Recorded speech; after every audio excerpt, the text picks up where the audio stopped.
House who brought it, and they were exercising the powers in accordance with the law. That one is a very bad practice. I thank you. Thank you. Honorable members on the same? Yes.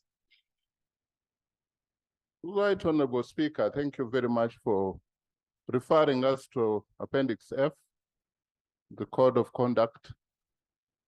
This House is only protected by us, how we conduct ourselves. And I want to join my brother from Kisoro, Honorable Kwizera, to share the pain. And we need guidance on how we shall conduct ourselves. If this House takes a decision on any matter, and then a political leader of any color or right says that particular group of people were either compromised, it leaves us, even after this parliament, right, Honorable Speaker, you can be the Chief Justice, you can be anything, Lop here can be a UN director, you can get into international organization. Right, Honorable, are you presiding over a house which is being compromised? Are you presiding over a house where, when laws are passed, they have partisan faces? The anti-homosexuality bill, which became law, was actually brought by Honorable Asman. Did the NRM MPs commit a suicide and a mistake to support that bipartisan law? Should we be castigated? Should we be traded off the integrity of this country because somebody wanted to access the visa? Right Honorable Speaker, is that fair for political leaders from Uganda to speak recklessly, carelessly about the image of this parliament? Can it make us proud to be members of parliament where we are compromised? I sympathize with those who call themselves on the other side. This is very painful. I feel like I'm crying. Honorable members, I want you to be on record that the bill was brought by an opposition member, and he's even a president of a political party, that is JEMA. And it was also seconded by opposition. And then the whole House supported for the good of this country in the name of protecting the family. That was supported. The aspect of having cheap politics and trading the decision of a country, which is a national position, cannot be accepted by this country. And I am not going to ask, first of all, the members of opposition that I have, led by Honorable Mpuga, were not compromised by anybody. And they don't work for President Museveni.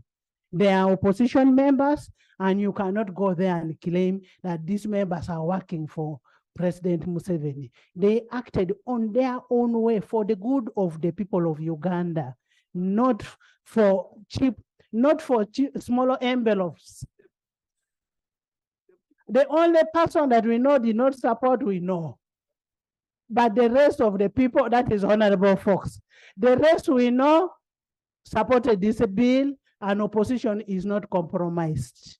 If he's compromised, that is his business. Our members have integrity to protect. And I'm not going to ask Honorable Loeb to make a statement on that because he's not a party to it. Yes.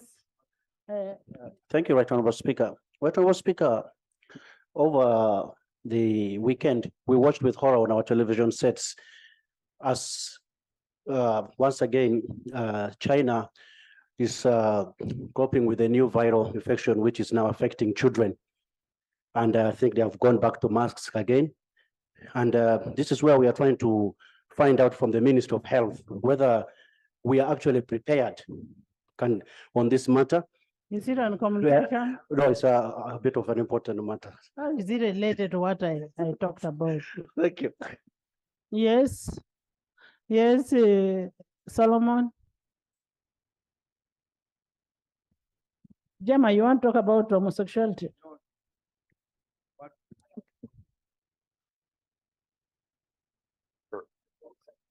Right Honorable Speaker and honorable members, I want to remind ourselves the day we passed the Anti-Homosexuality Act. I thought we had made a ruling on that. Commissioner, we have made a ruling on that. That's a very small thing.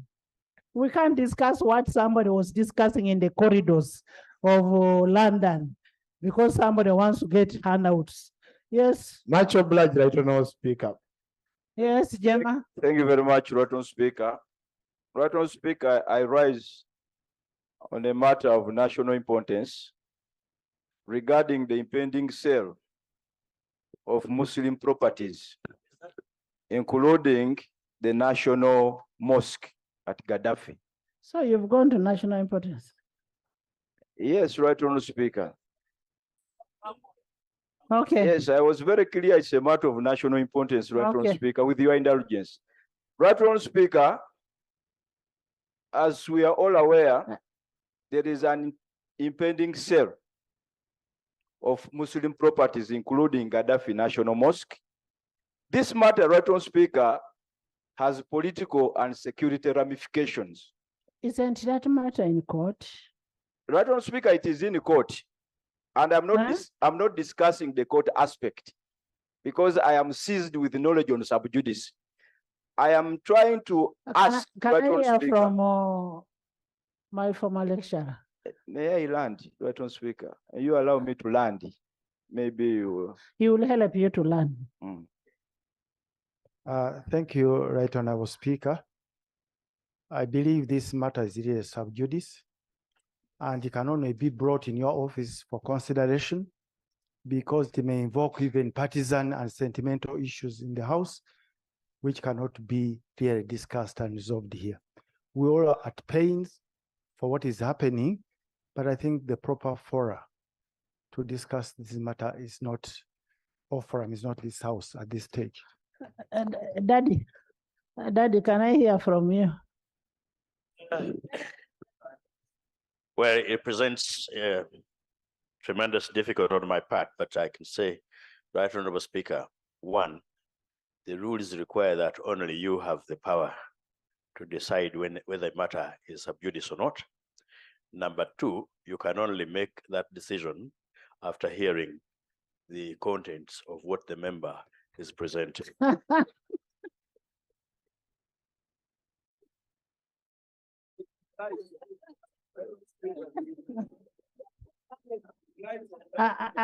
I suspected you to say that.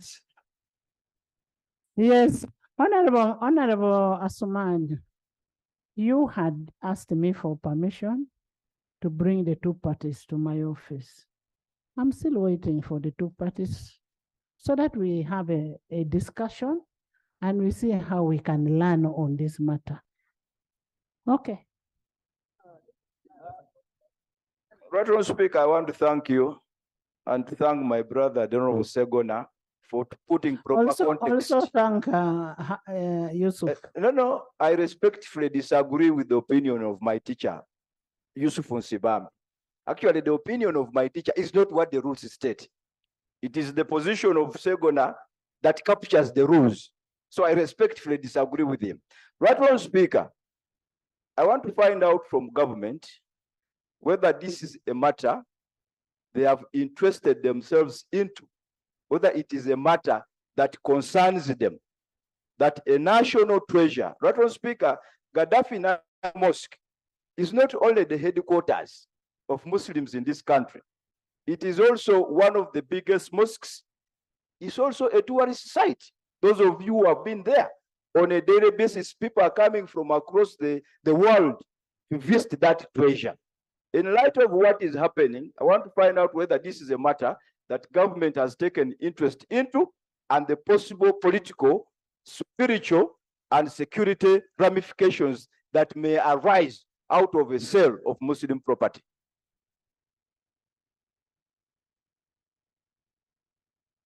Government.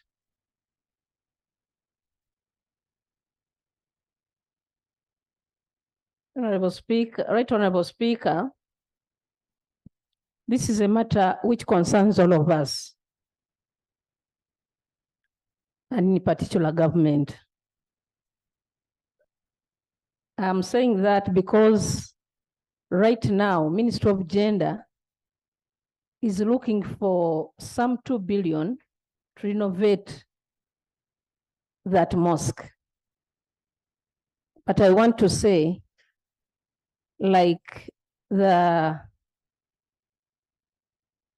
land Honorable Sibambi said, that this is a matter in court, there is no way we can start discussing it here, but we are aware and it concerns us.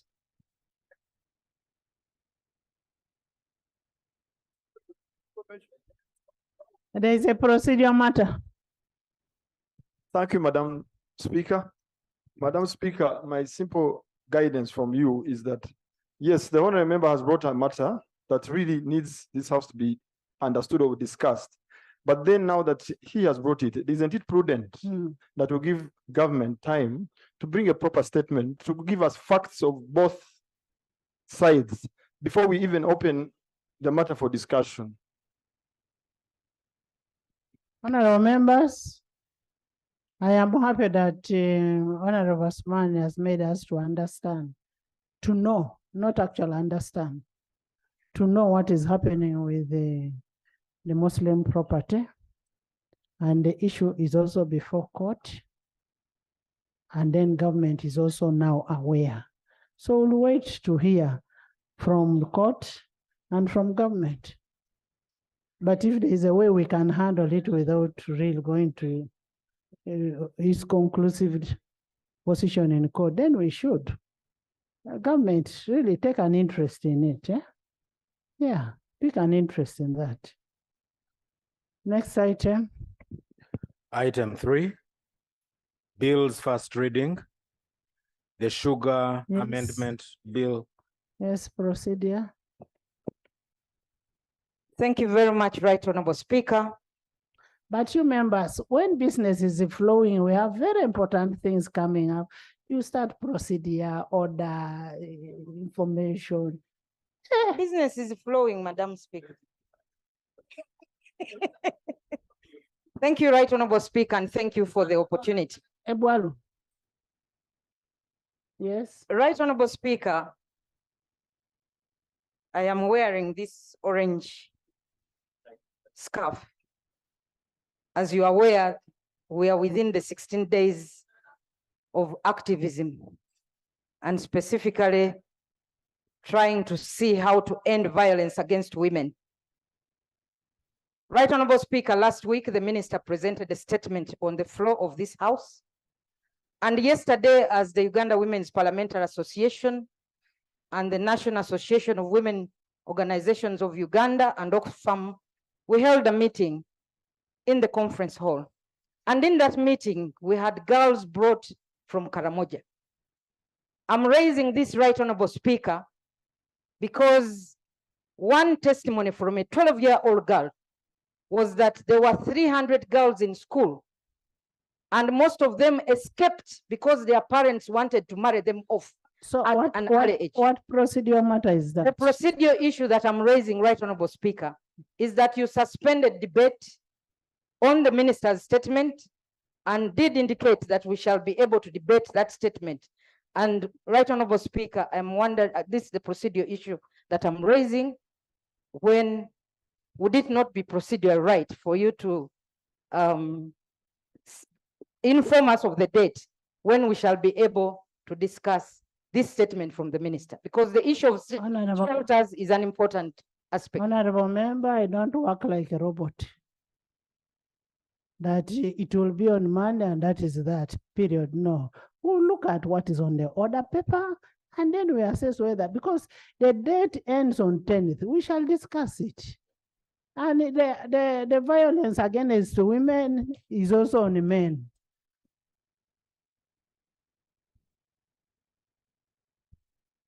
Next item.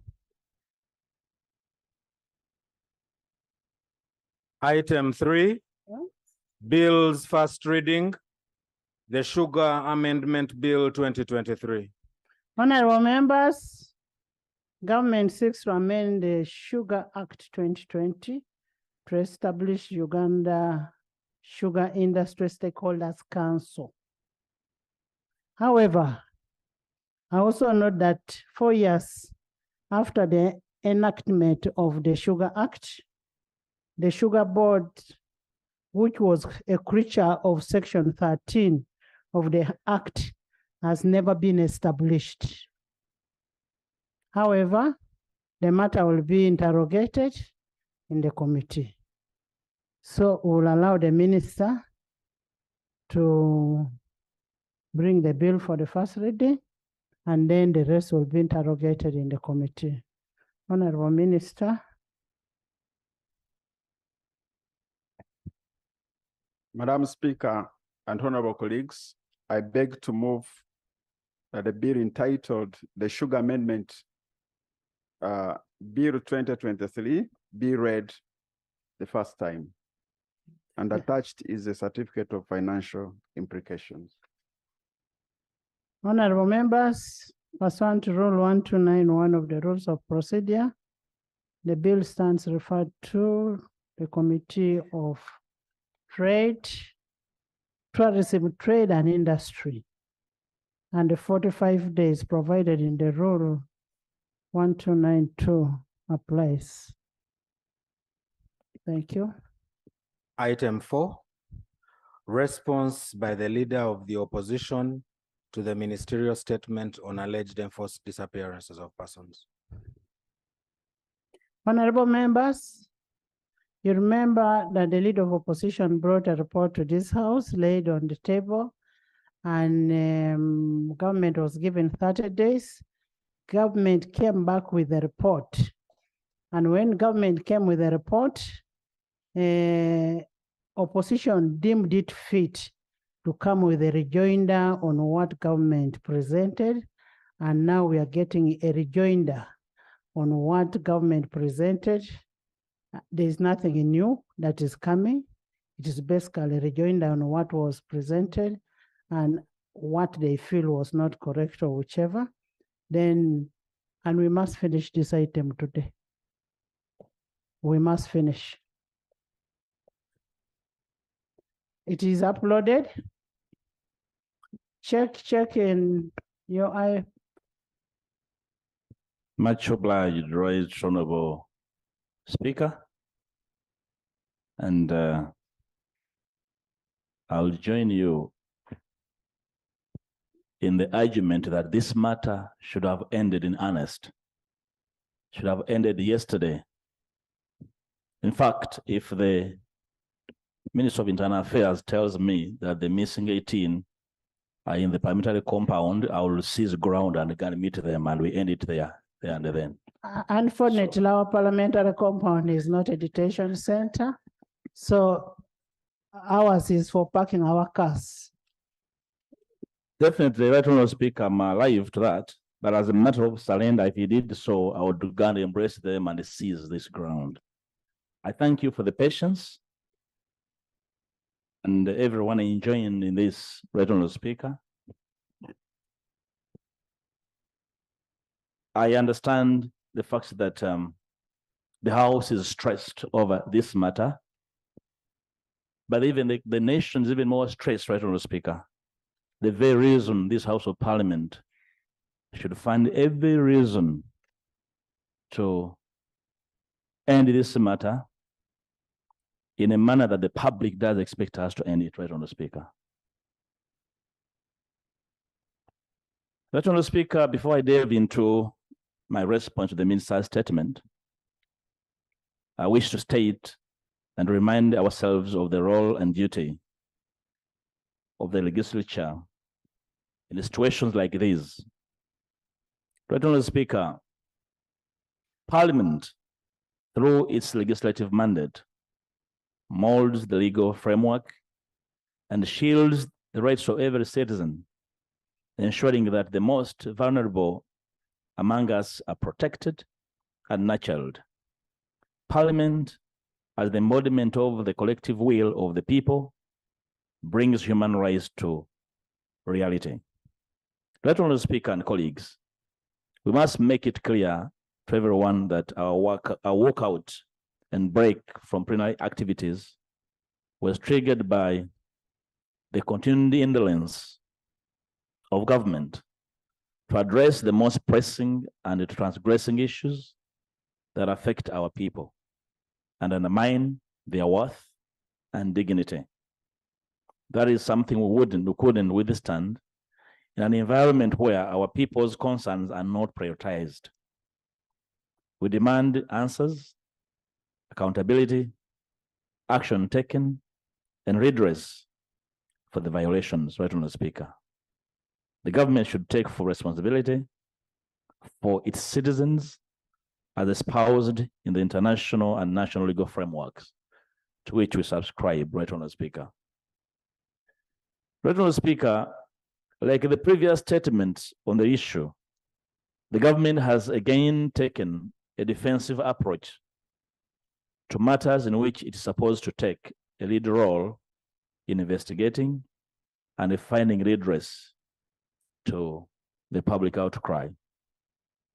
It is not right and proper, right, Honourable Speaker, for the government to merely dismiss issues summarily without giving due regard to the overwhelming evidence presented at various fora. Besides the condescending style and language used in the minister's speech, right, Honourable Speaker, we have found his statement to be extremely disparaging, detached, and frosty to the victims and their respective families. It should stand rejected in its inadequate stance, right, Honourable Speaker. With a view to keeping our focus on the substantive issues, I will not respond to the assertions that are apparently intended to divert us, right, Honourable Speaker. On another day, we shall indulge in the figures and rankings of our country on an international scale, in as far as human rights are concerned. That's not for today. As for now, let us first discuss the issues of disappearances and arbitrary killings in which the government is not only implicated, but has also failed to conduct and present to the public comprehensive findings. I hope in that regard, the minister will be proud that the 18 missing persons are isolated incidents, not warranting state intervention. Right, Honourable Speaker and colleagues, I'm sure most of us were here at the return of multi-party politics in Uganda. I can certainly state that it was never the decision of the ruling government to reverse the movement system. It was the decision of the people. And this did not come on a silver platter. Most of us are not strangers to these processes. I know for a fact, like most of us do, that this has never dawned on the ruling party that other political parties and actors deserve space or even a right to advance their ideas and philosophies. Right, Honourable Speaker, back to the human rights concerns we raised vis-a-vis the minister's statement. I must state at the earliest that no response was made to the issues we raised. The minister's statement was purely a political narrative, instead of giving the country a detailed and specific account of missing persons and remedy to their families. I would particularize the issues, right, Honourable Speaker, with their attendant titles. 1, failure to conduct investigations. Right, Honourable Speaker and colleagues, throughout the web of denials in the minister's response, the most evident and striking attribute painted thereon is that no investigations were conducted at all. We are saddened by government's inaction in the face of these gross violations. Yet time is fast running. The victims continue reeling and harrowing in pain, despair, agony, and anguish Clearly, if we continue with this lethargic approach, we will not get any answer from this numb and unresponsive government.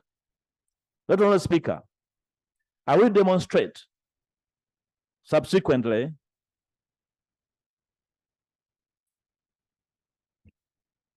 Order for what? Pardon?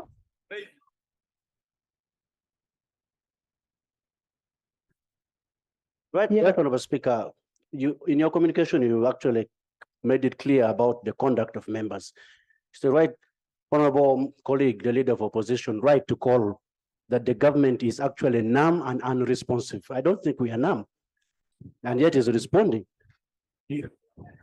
And yet the government actually presented a statement, and you are responding to the same statement that the government actually placed on the house. How is that being numb? We are not numb. The statement was given by the minister, which you are responding to. So is the leader of opposition in order to call this government numb and unresponsive? Thank you. Honorable members, I wonder why you're raising your voices. We've agreed, let's use parliamentary language. And my brother Mpoga, by the way, is one of the most disciplined persons. And I know you'll use parliamentary language.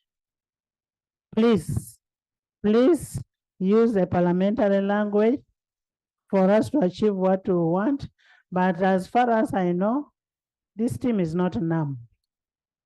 Right, Honourable Speaker. Use another word, not numb.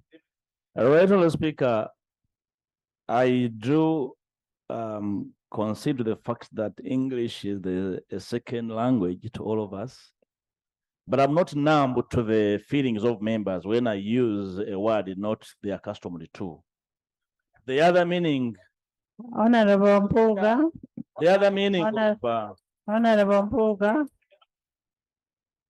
Honorable Mpoga, in the interest of peace, I know you're a peace-loving person. Get that word. It costs you nothing. It costs you nothing. These are your colleagues, your best friends. Eh? And I don't want you people to pretend like you're not friends. These are your best friends. Right, Honourable Speaker, I want to assure the honourable member that the word numb is not insulting. Please, I'm not telling you to defend. It is descriptive of situations. And I want to invite members to be calm about, and they'll be free to respond to my statements, because Honorable Mpoga, Matthias, you're addressing one of your best friends. You're addressing one of your in-law or Mohosi, and you're telling your in-law you're numb. Right, Honourable Speaker, I will recollect the phrase and paragraph where I use the word and try to hazard an alternative. Clearly, right, Honourable Speaker, if we continue with this lethargic approach, we will not get an answer from this government that is insensitive and unresponsive to the needs of the people. Under the law, right, Honourable Speaker, states not only have. There's a procedural matter. Madam Speaker, with due respect to the law, and history says, Madam Speaker, need protection from the member of parliament from Nansan. Okay. You did not carry that seat from Nansan. Madam Speaker, history of this country, in all leaders of opposition, have ranked Honorable Puga Matthias as the best law so far Parliament of Uganda has ever had since independence. Madam Speaker, basing on that, I don't know whether we are proceeding well by Honorable Mpuga placing English words in jargon to disorganize us by not using the English language, but the English, so that he calls the government a failure of the day. Madam Speaker, I don't know whether we are proceeding well. Honorable Macho, I am aware that you've not worked with any leader of opposition during independence and whichever. I know you've only worked with the two leaders of opposition, 2 or 3. So anyway, Matthias addressed the House and addressed it with dignity, with the parliamentary language, and with respect for your colleagues, and respect for everybody. Right, Honourable Speaker, I want to assure the House of my utmost considered respect, and I should not in any way and any terms be deemed to be disrespectful of colleagues. Right, Honourable Speaker, I desire that that assurance rests with everybody's spirit. Right, Honourable Speaker, under the law, states not only have to refrain from intentional and unlawful deprivation of life, but must also take appropriate steps to safeguard the lives of those within their jurisdiction. In respect of the right to life, Uganda as a party is duty-bound to respect and ensure protection. It is imperative, right, Honourable Speaker, to note that it is an obligation of states to establish effective facilities and procedures to investigate killings and cases of missing or disappeared persons in circumstances that may involve violation of the right to life. Right, Honourable Speaker, I'm going to lay a series of attachments after my presentation, and one of them is a reference to Article 2 of the International Covenant on Civil and Political Rights and the African Charter on Human and People's Rights, to which Uganda is a party and therefore bound. Right, Honourable Speaker and colleagues, the responsibility of the state to proceed with an effective investigation is engaged, even when there is no evidence that agents of the state have been implicated in the killing or disappearance, and even if members of the victim's family or others have not lodged a formal complaint about the killing with the authorities. This is a duty. This duty is more stringent when the disappeared person was thus held in state custody. In such circumstances, it is incumbent upon the state to provide a plausible explanation as to the detainee's fate, as well as to ensure that some form of independent monitoring was undertaken. During the time we have been away, right, Honourable Speaker, from plenary, we have managed to reach out to families of the missing persons. Their revelations are quite touching and detail very well the state offices that they have approached and how they reacted to their approach. Honourable Speaker, I'm going to lay video evidence of this for your consideration, and will become house property should there be need to make a reference. I'm going to lay them. In light, I will highlight some of. You lay the video evidence after I've looked at it personally as the presiding officer. Much obliged, in my office. Right, Honourable Speaker. Then you will bring it. That's why I've not made a prayer to play it. Okay. But I'll make it available as house property. Okay. For your consideration.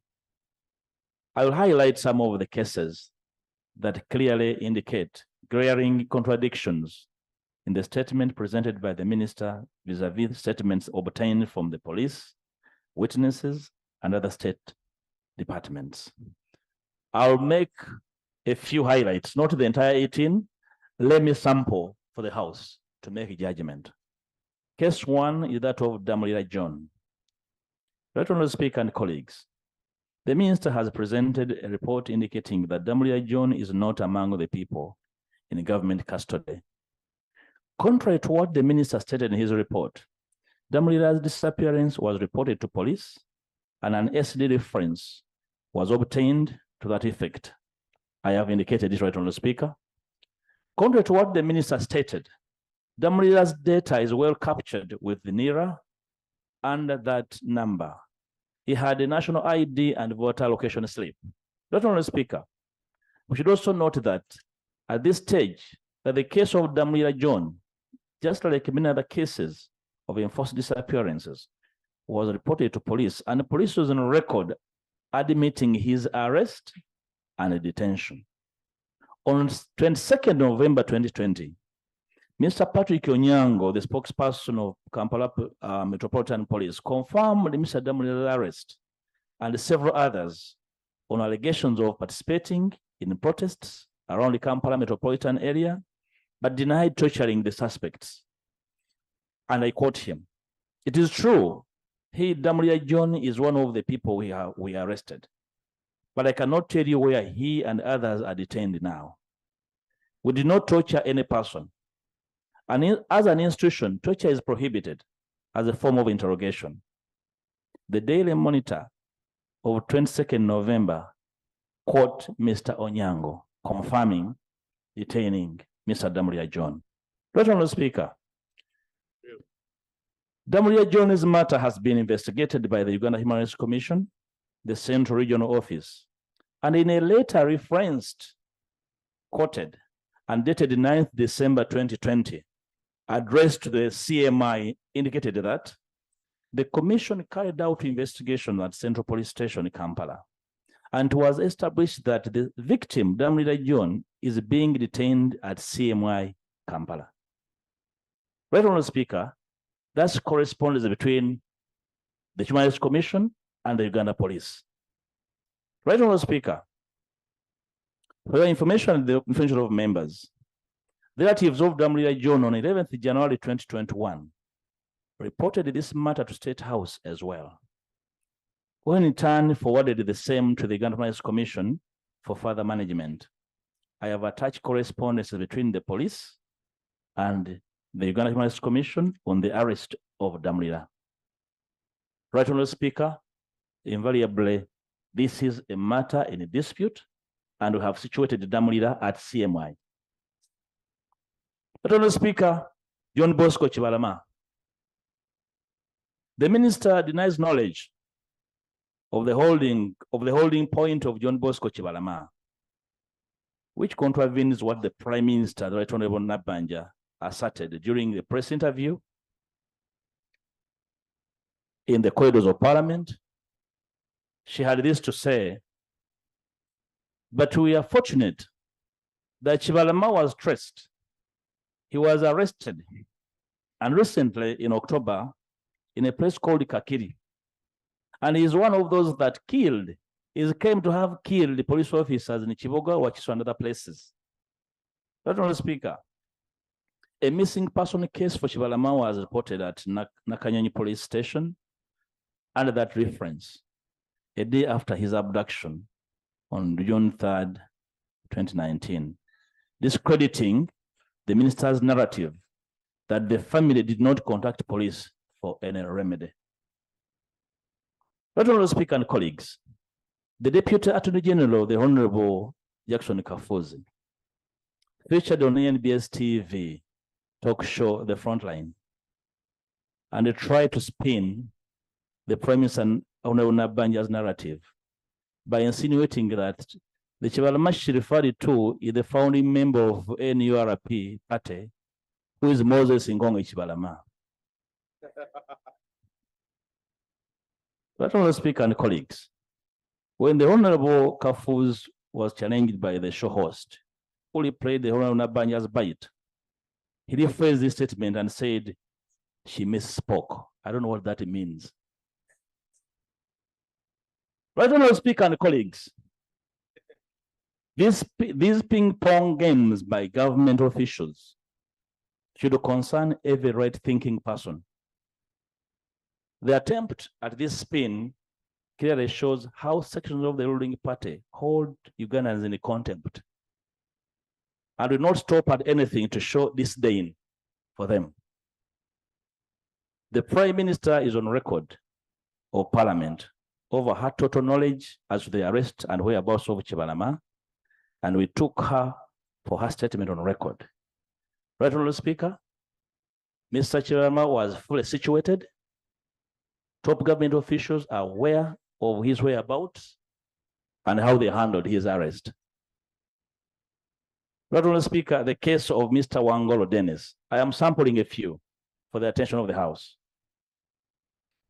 Mr. Wangolo was picked from his workplace at Chebando tax stage and bundled into a drone alongside 5 others, namely Nwagaba, Kateni Bernard, Samba Silas, Kasato, and Zimla Dennis.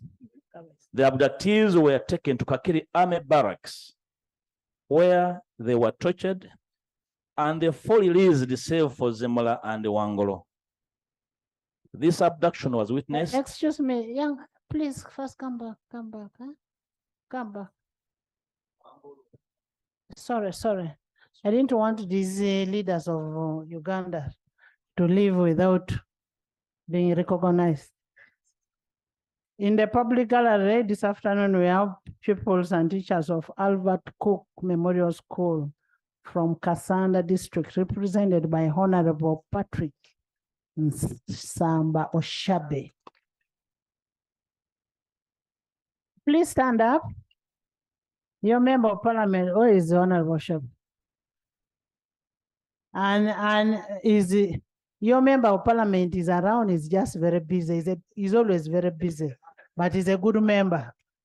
And represented by Nabagave Kalule Flavia. Thank you so much for coming, and come again. Join me in welcoming them. Okay.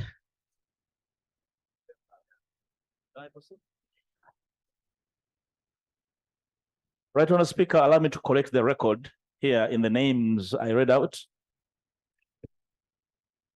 The names were Nwagaba. Honorable, sorry for the interruption. I know these children are going very far. In the public gallery this afternoon, we have teachers and pupils of Aiden Nursery and Primary School from Nachifuma County, Mukono. They are represented by Honorable Simbwa. Where is Honorable Simbwa? And Honorable Anifa Nabukera. Honorable Nabukera, you're welcome. And thank you so much. Thank you for coming. Come again. And you have very good members.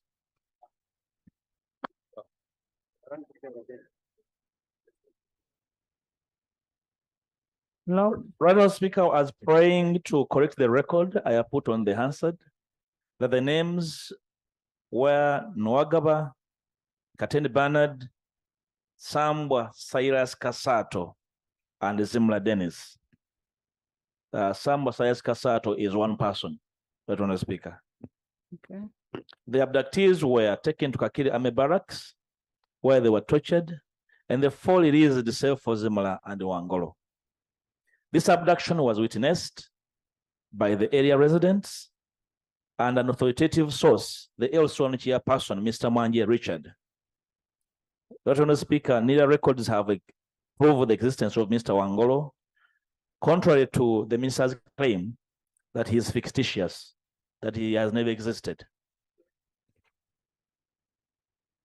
Last, Honorable Speaker, Mr. Semudu Michael Jackson. The kidnap case of Mr. Semudu was reported by his relative, Mr. Kafelu Michael, at Old Kampala Police Station under that reference on 26th of November 2020. His credentials at NIRA show that he was registered under that number. Right, Honorable Speaker, I sampled this to tell you, to settle the matter that the victims of disappearance were fictitious. And the prayer you shall make to this house subsequently will be to eventually have occasion to situate and locate the others and confirm their existence, including the video clips I'll submit for the attention of the House.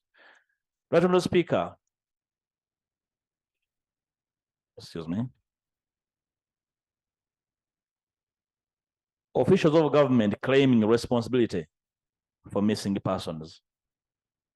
Honorable Speaker, I also bring to your attention and that of the House that some government leaders, including cabinet ministers, such as the Honorable Judith Nabakova, are on record claiming responsibility for some of the missing persons. During a church service at St. Andrew's Cathedral, Namukozi in Mityana, in the presence of the Archbishop of the Church of Uganda, the Honorable Nabakova said she was aware of some opposition supporters who were abducted during elections. And when the families of these people approached her at her home in Kalangalo, she was able to secure their freedom, the freedom of the victims from Kireka SIU. She comes as a very useful witness in establishing the security layers involved in committing these heinous crimes, right, Honorable Speaker. And I will submit her video and voice record on that matter, right, Honorable Speaker. Right, Honorable Speaker, in Nansana, one Yusuf Mugaga, an NRM leader, is implicated by the community in several abduction cases. He offered to secure the release of Mustafa Luemba's freedom in exchange for a fee from his relatives. He went on to produce Luemba's national ID to demonstrate that he knew where he was being held. Mr. Yusuf Mugaga has accomplices at room 18 at CPS Kampala building, where they coordinated the ransom and abduction conspiracies. The other officials implicated in the conspiracies are Champs Sub-County Giso, Mr. Swaib,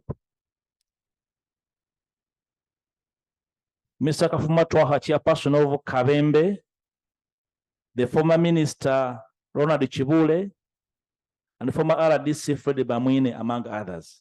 Honorable Speaker. Honorable Speaker, the House should use this information to interrogate the activities of these individuals and come to a conclusion as to their role, whether they were being helpful or conspirators. Honorable Speaker. Honorable Speaker, on claims that security forces use reasonable force during operations, on countless occasions, security forces have been captured on camera, torturing and beating up subdued non-combatants.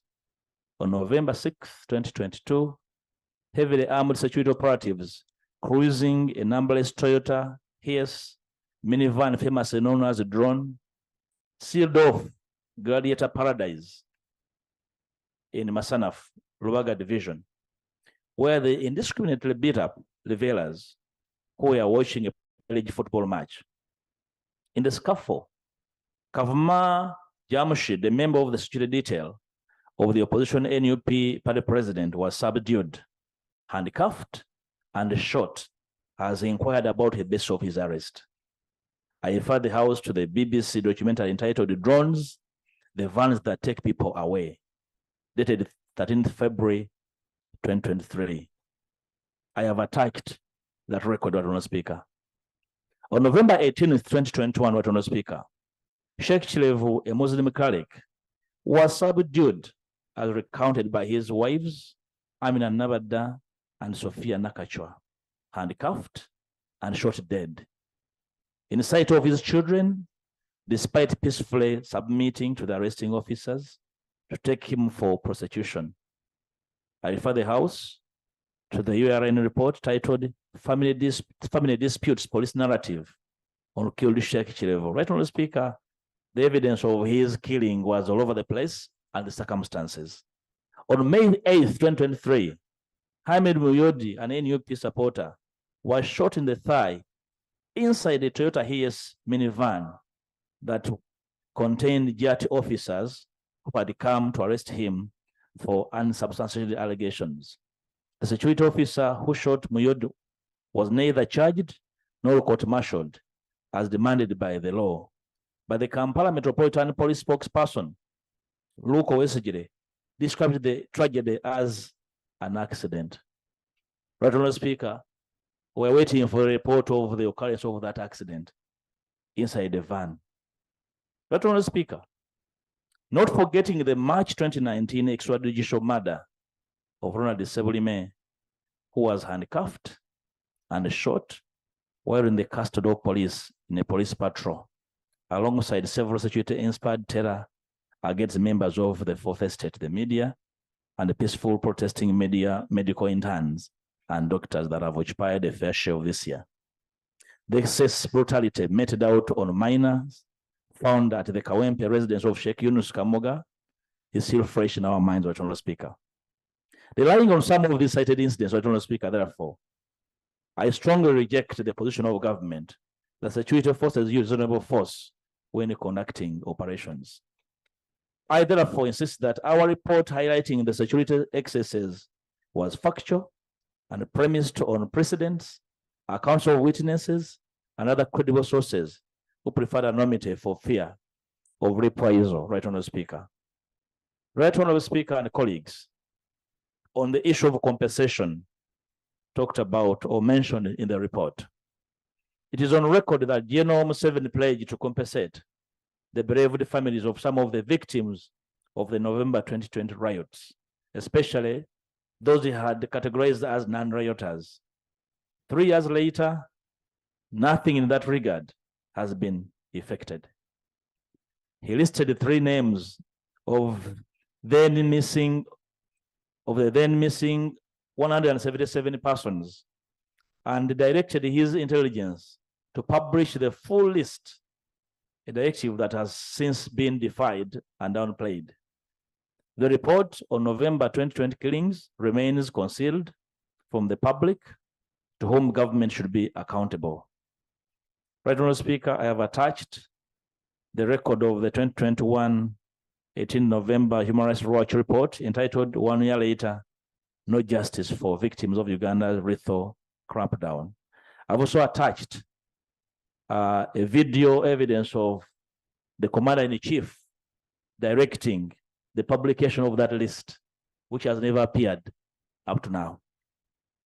Right Honorable Speaker, at the November 2022 UN Geneva Convention, the Attorney General of Uganda, the Honorable Chewa Chwanuka, a man I hold in very high regard, lied before the delegates that they had compensated some victims of the protests, and they went on to cite Honorable Zake Francis and exiled NUP journalist Ashraf Kassidye as beneficiaries of the compensation scheme.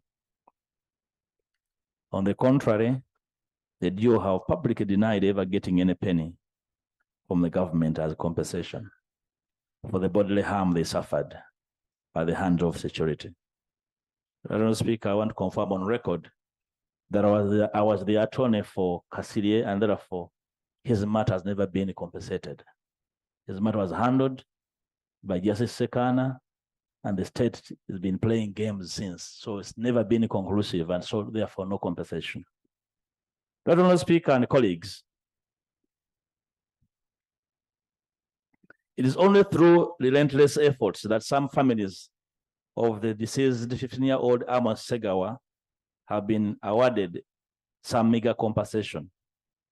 Ms. Nachito, the mother, was awarded by Justice Musa Sekana 50 million shillings, which he complained to be too small for the life of her son, whose right to life was denied by the 2-day November 2020 shooting spree. So I further have attached the ruling in Ms. Jan's cause number 011122 of 2021,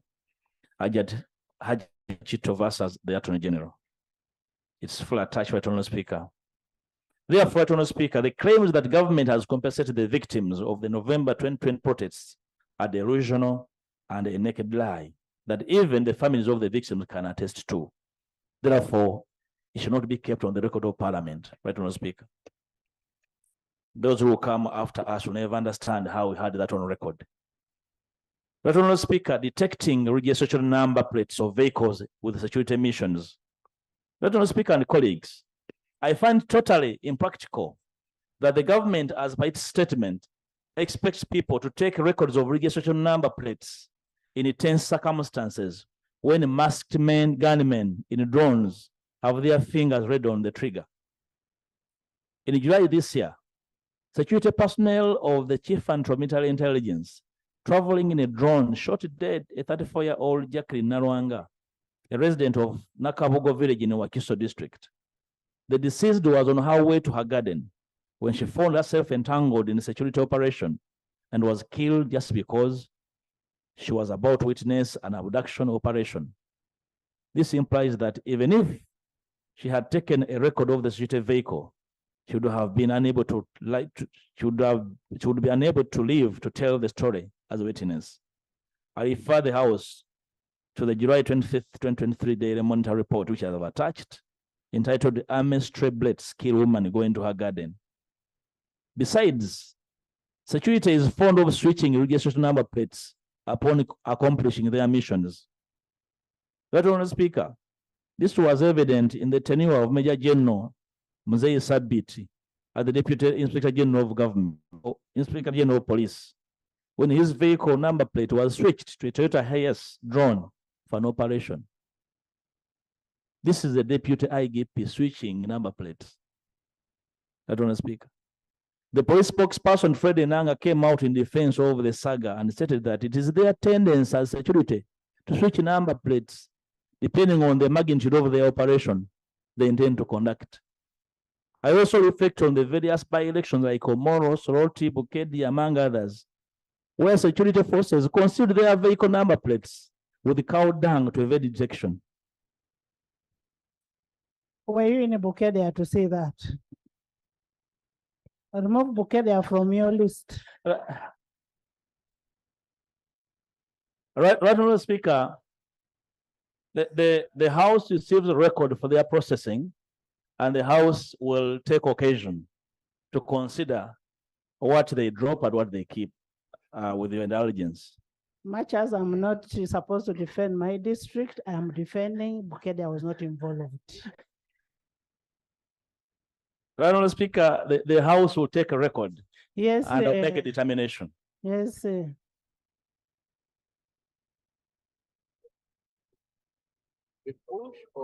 Right Honorable, this is a House of Record, being Parliament.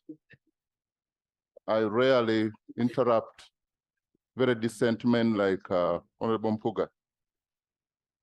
But listening to him and reading through, I'm wondering whether it's a rejoinder or a new statement. Because, and some of the people whom I don't want to put on record, like now, Ukedeya, can he refer to which page did the minister indicate? Because rejoinder, you don't bring new things. But there are a number of new things that has been brought. Now, like on this one of cow dung and when a dung is on the number plate, you may not even know whether it's a human dung or a cow dung. Going into the specific, which page? I am honorable Law. You're making a rejoinder on what the minister responded to. And in the report of the minister, I did not see my district. And I'm a woman member of parliament for that district. I will defend it to the latter. Honorable Speaker. Let's talk about abducted people because there's nobody abducted from Bukedia. Honorable Speaker, the beauty is that I went to the same law school we went to, and we all understand the concepts of rejoinders. He's just trying to divert me from presenting this, and I know his game. He's serious at what he's doing, but I want to assure him that I'm equally serious. Honorable Bukedia was not included. You withdraw Bukedia. Right, Honorable Speaker. The whole idea, Law. That's why you listen to your attorney. Bukedia was not involved. Let's not go into something. Right, Honorable Speaker, for the sake of tranquility and peace, And to avoid interruption by who is deliberate on disrupting my presentation, we shall use the other examples and drop Bukedia. So you've withdrawn Bukedia? Yes. Yes.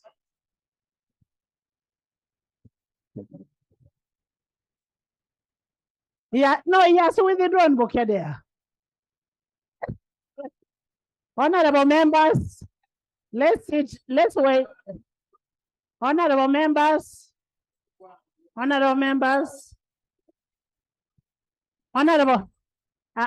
Madam Speaker, I also want to go court.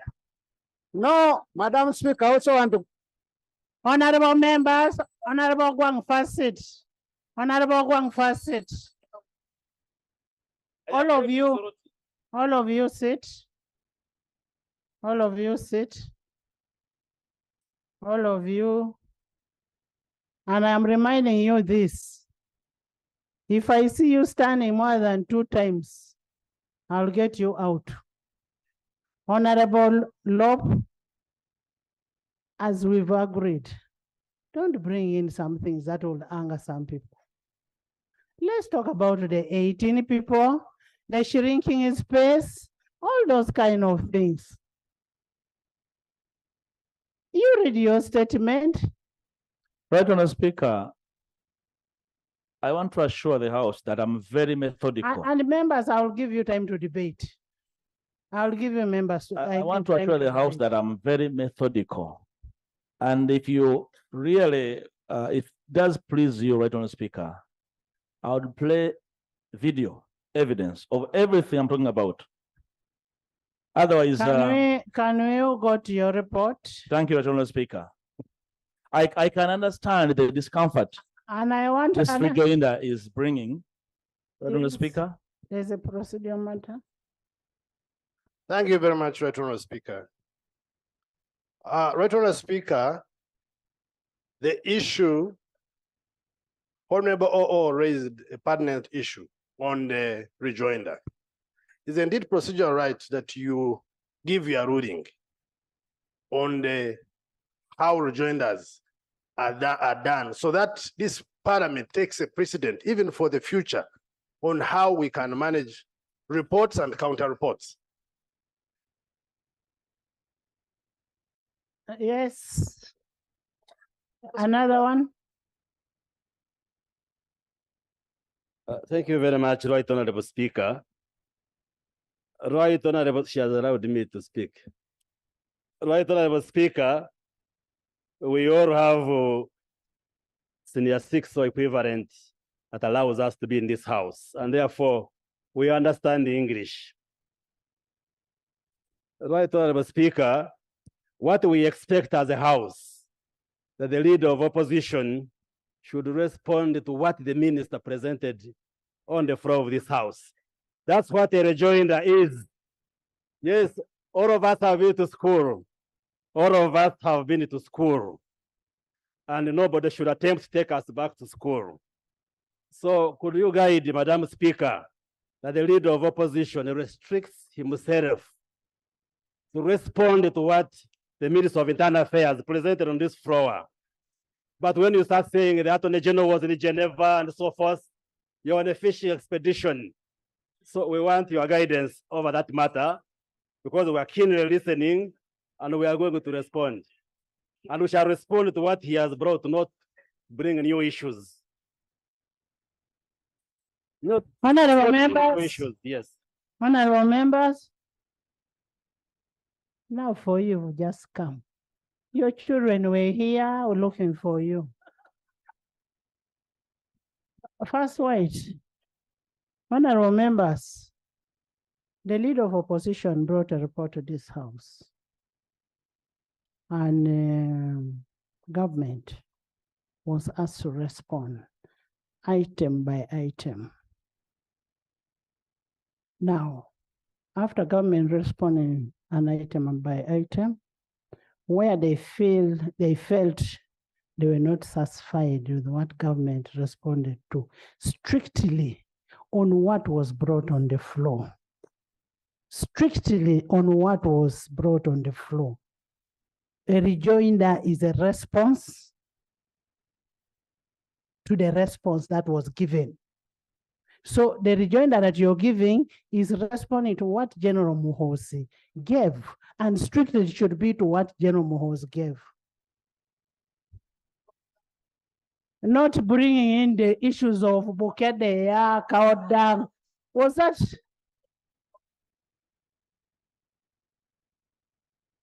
Guidance, Madam Speaker. Guidance, Madam Speaker. Yes, you're conflicted.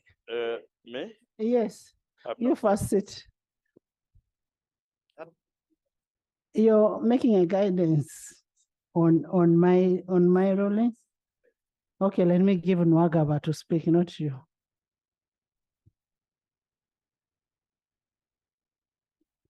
Thank you, Right Honorable Speaker, and I thank you for your ruling. In a rejoinder like the leader of opposition is making, you are not limited to responding strictly to the response by the other party, but you can, in responding to that response, you can expound. And what the leader of opposition is doing is just expounding when he is rejoining. Can I have Kiror? Kiror?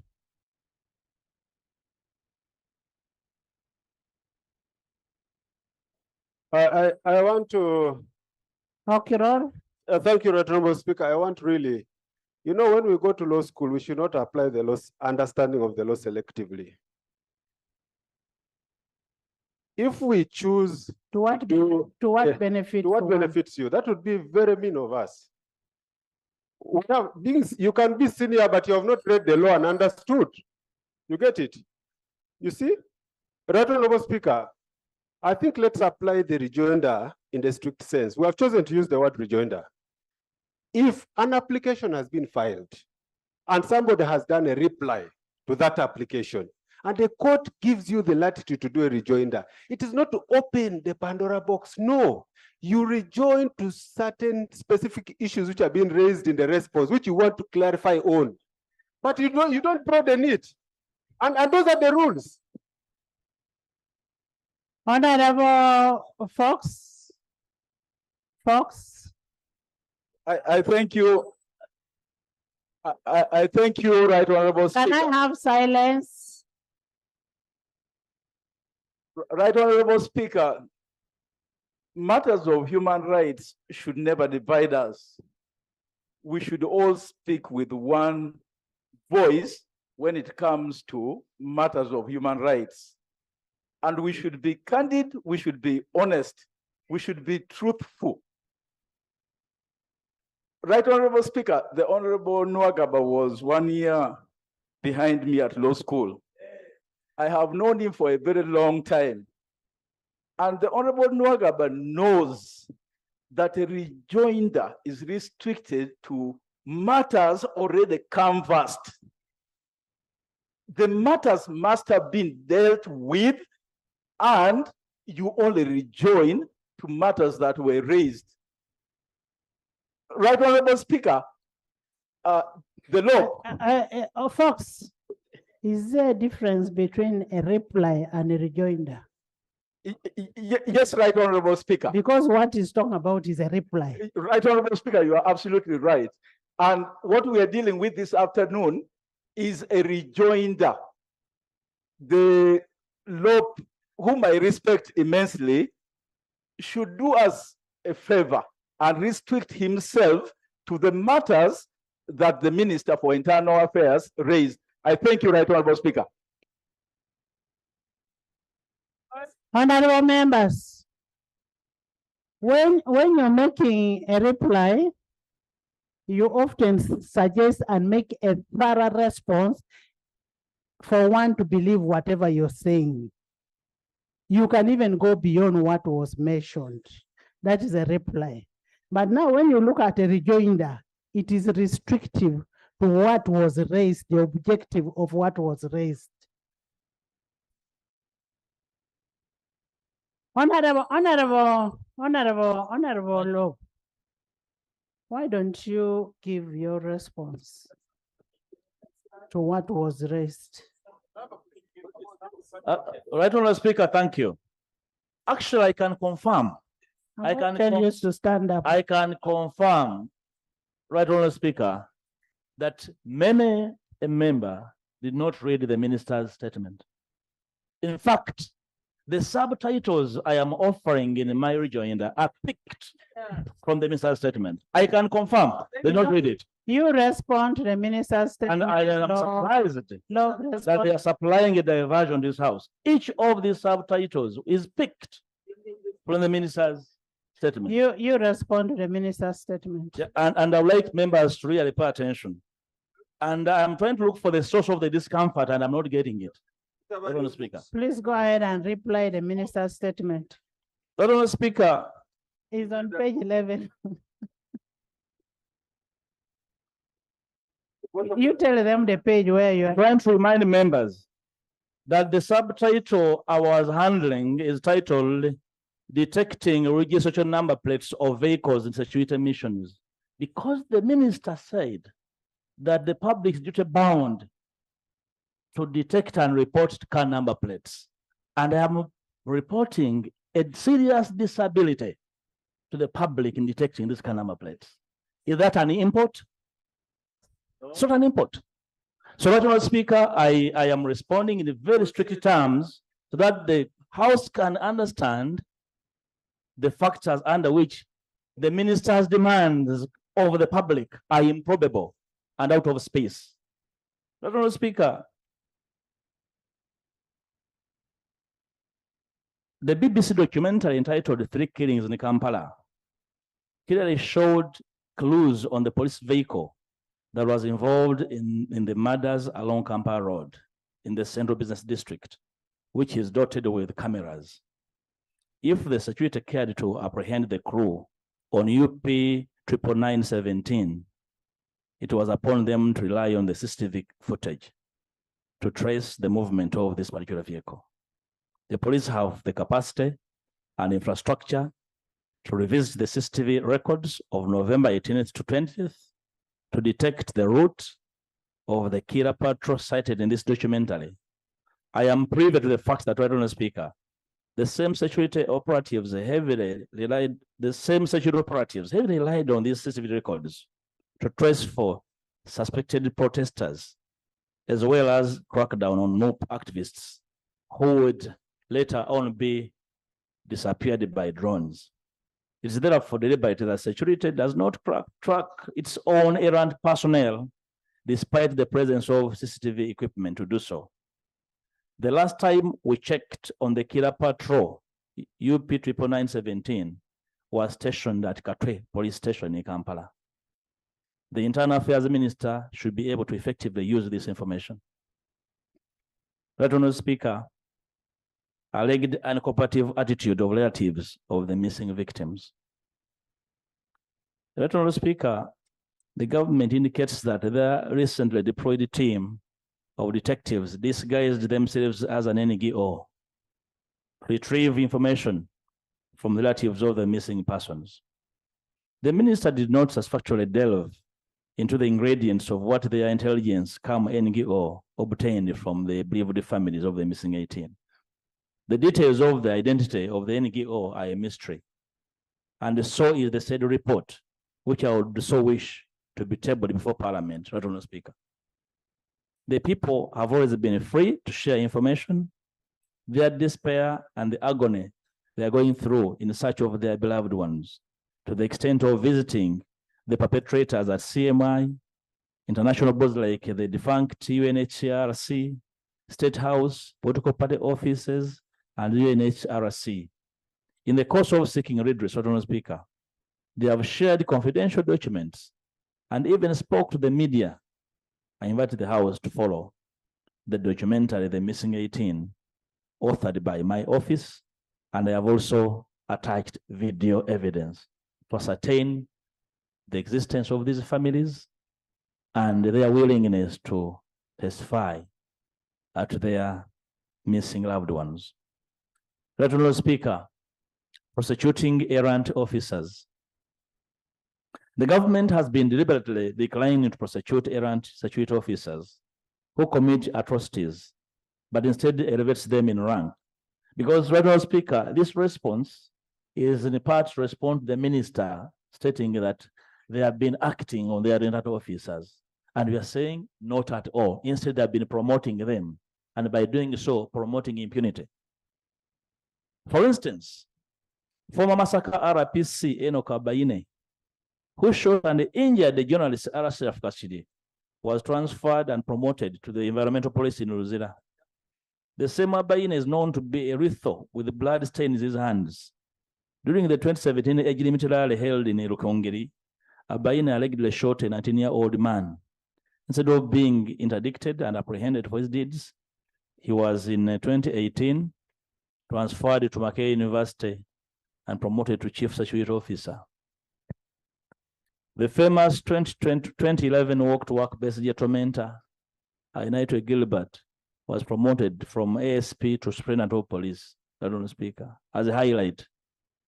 Right Honourable Speaker, the command of the infamous Kasese killings,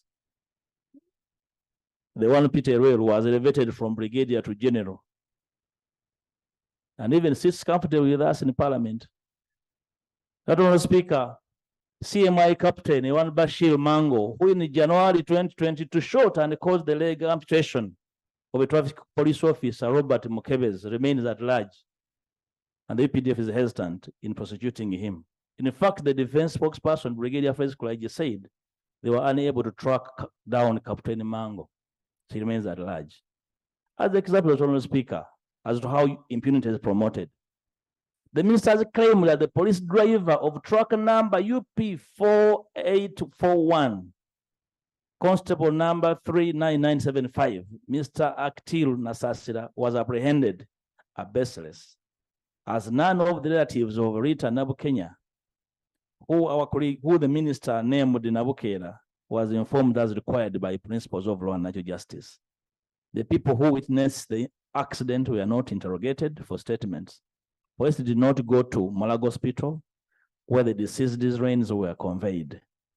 Nabukenya's death was a matter of public interest that should have attracted ample press coverage, but there is no record of the said arrest of Atikulu Nasasira. Right Honourable Speaker, that family never received the information. They remain agitated that the police government neglected their plea to apprehend the killer of their daughter. Right Honourable Speaker, pre-trial detention. The norm of lengthy detention has become synonymous with the NRM government, Right Honourable Speaker, especially whenever an opposition political activist or Muslim terror suspect is arrested. We established the reason behind these prolonged detentions is to enable the torture victims to have ample time for their physical injuries to heal. We evidenced this in the case of our NUP supporter in Kasese, Samuel Masereka, and of course, exiled Ugandan novelist Kakwenza. When their wounds sustained from torture recover, they are presented in court. Though the government report attributes pre-trial detention to the limited human resource in the judiciary, it is illogical and deceitful. We have witnessed situations where high-profile cases involving ministers and government officials, they were cited in the Karamoja Initiative saga, speedily tried. Yet the same criminal justice system has many times tried the opposition activists after spending more than 48 hours in police custody and safe houses.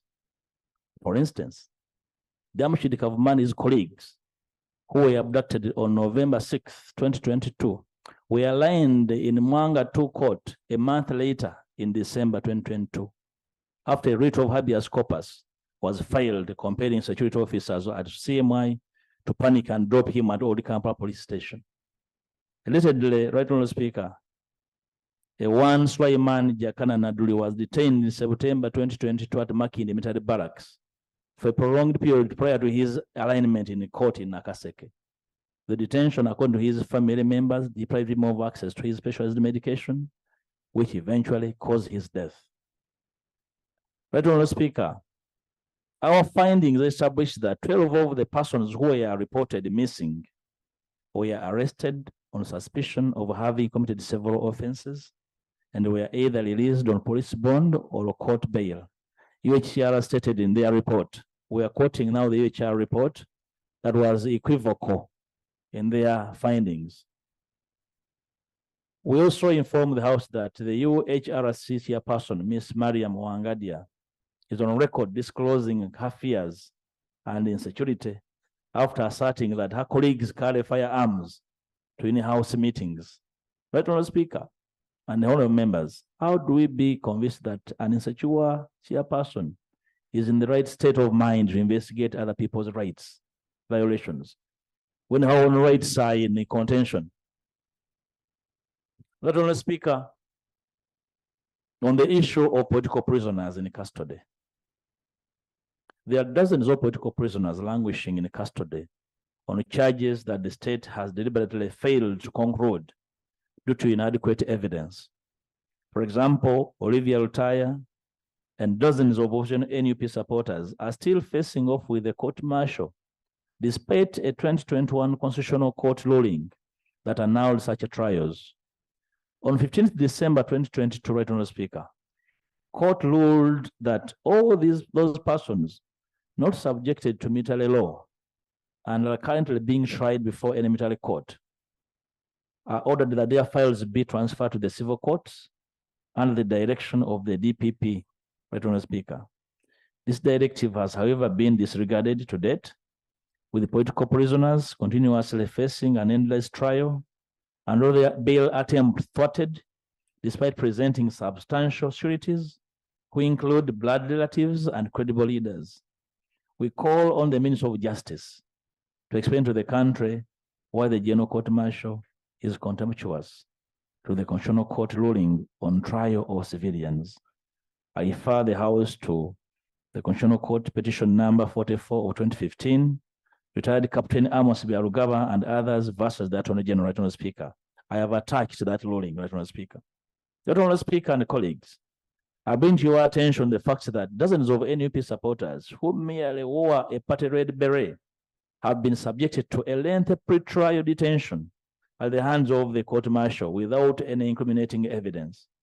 But on the other hand, ADF suspects, Jamil Mukulu, alleged to have killed dozens of students at Chwamba Technical Institute in 1988, and Dawood Rashid Shoto, alias Njovu, alleged to have killed tourists at Queen of the National Park, are facing a trial in civilian courts, right, Honourable Speaker. Is this duplicity? If not miscarriage of justice, right, Honourable Speaker, what should we describe this to be? For a criminal justice system to subject NUP supporters exercising their political right to a court-martial on one hand, and try ADF terror suspects in a civilian court on the other hand. Right, Honourable Speaker, detention without trial. The Commissioner General of Government Prison, right, Honourable Speaker, Mr. Johnson Bashaija, recently decried the influx of prisoners on remand that have overwhelmed the prison system, the prison service cells. According to the UPS, out of this 76,367 inmates, 39,453 are convicts, while 36,422 are on remand, status of detention without trial. The law clearly stipulates that prisoners should spend at most 180 days on remand, an equivalent of 6 months. But unfortunately, the majority of inmates, including NUP supporters, illegally under court-martial, have spent more than that time. I will symbolically, right, Honourable Speaker, cite Abudu Matovu, who was abducted from his workplace in Kampala in 2020. His mother, Ewana Kabuye Hadija, and the father, Mwalimu Kabi Bukenya, resident of Bukana village in Nakagongo Parish, Matete Sub-County in Sembabule district, revealed that their son is rotting in Chitaria prison without undergoing any trial. Not on a speaker, since 2020. Not on a speaker, institutionalized Islamophobia. Not on a speaker, the minister says the Ugandan prison service statistics reflect 16.4% of Muslim inmates. 29.5% Protestants, and 43.1 Catholics, which is obvious given the numerical setup of Christian faith, even the national census figures. But our area of concern, Honorable Speaker, is the deliberate campaign to depict Muslims as usual treason and terror suspects each time there is a high-profile murder. I am much alive to the fact that most terror suspects with the pending cases at the High Court International Crimes Division are Muslims, right, Honorable Speaker. There have also been persistent raids on madrasa schools, notably Imam Raida Islamic School in Ibuloba in 2023, and the Kamoga Home Rehabilitation Center, where heavily armed security officers were filmed torturing Muslim minors in 2023, among others. Right, Honorable Speaker, without necessarily having to belabor the House, I have provided a chronology on page 15 of assassinated sheikhs without killers identified or tried successfully. Right, Honorable Speaker.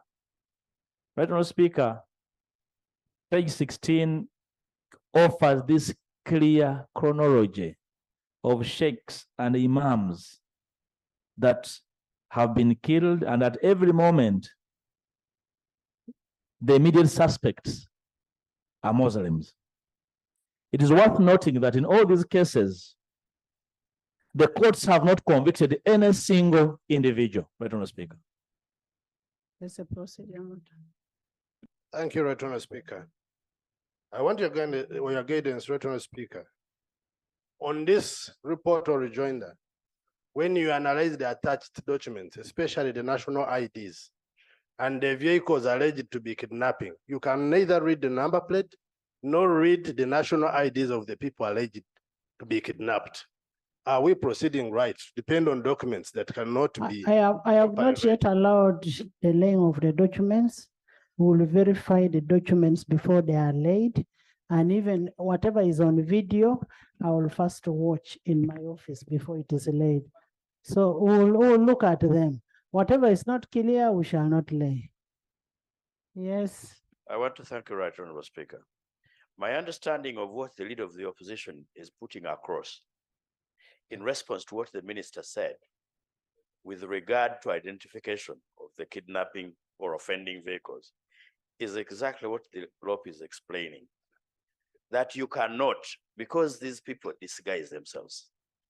And I thought it would be a matter of interest for government to know how to get those criminals that probably would be tarnishing the government image. Would it not be procedurally right that you guide colleagues first to listen to this and interrogate the issue? As Honorable Fox-Odoi said, a matter of human rights should actually, the NRM side should be more interested in this than us. Because tomorrow, you are the ones who will be looked at as Idi Amin.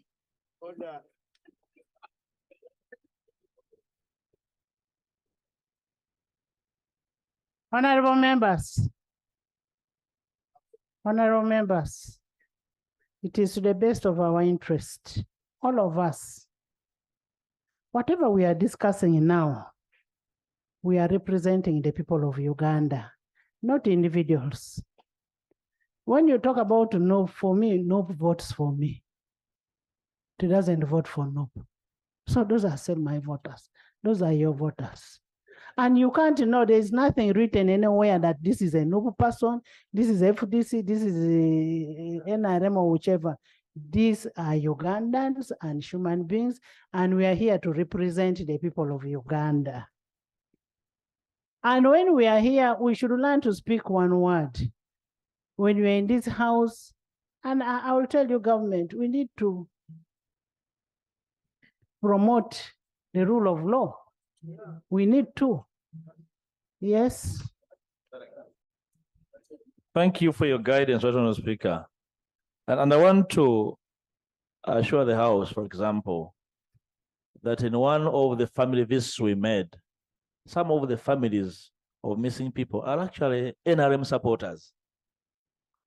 So we are pursuing this without recourse to color or creed. We are only pursuing justice for these families, Right Honorable Speaker. Right Honorable Speaker, on page 7, I'm providing cases where high-profile officials were assassinated and the Muslims arrested en masse. I don't have to read through the detail, but I'm quoting March 7, 2017, the assassination of the former AIGP Andrew Kawesa, Felix Kawesa. And members, I want you to know one thing. Most of these things are inherited, because I don't think any of you was in the house in 2017. We are inheriting some of these things, but we must discuss them. Me, I was not here.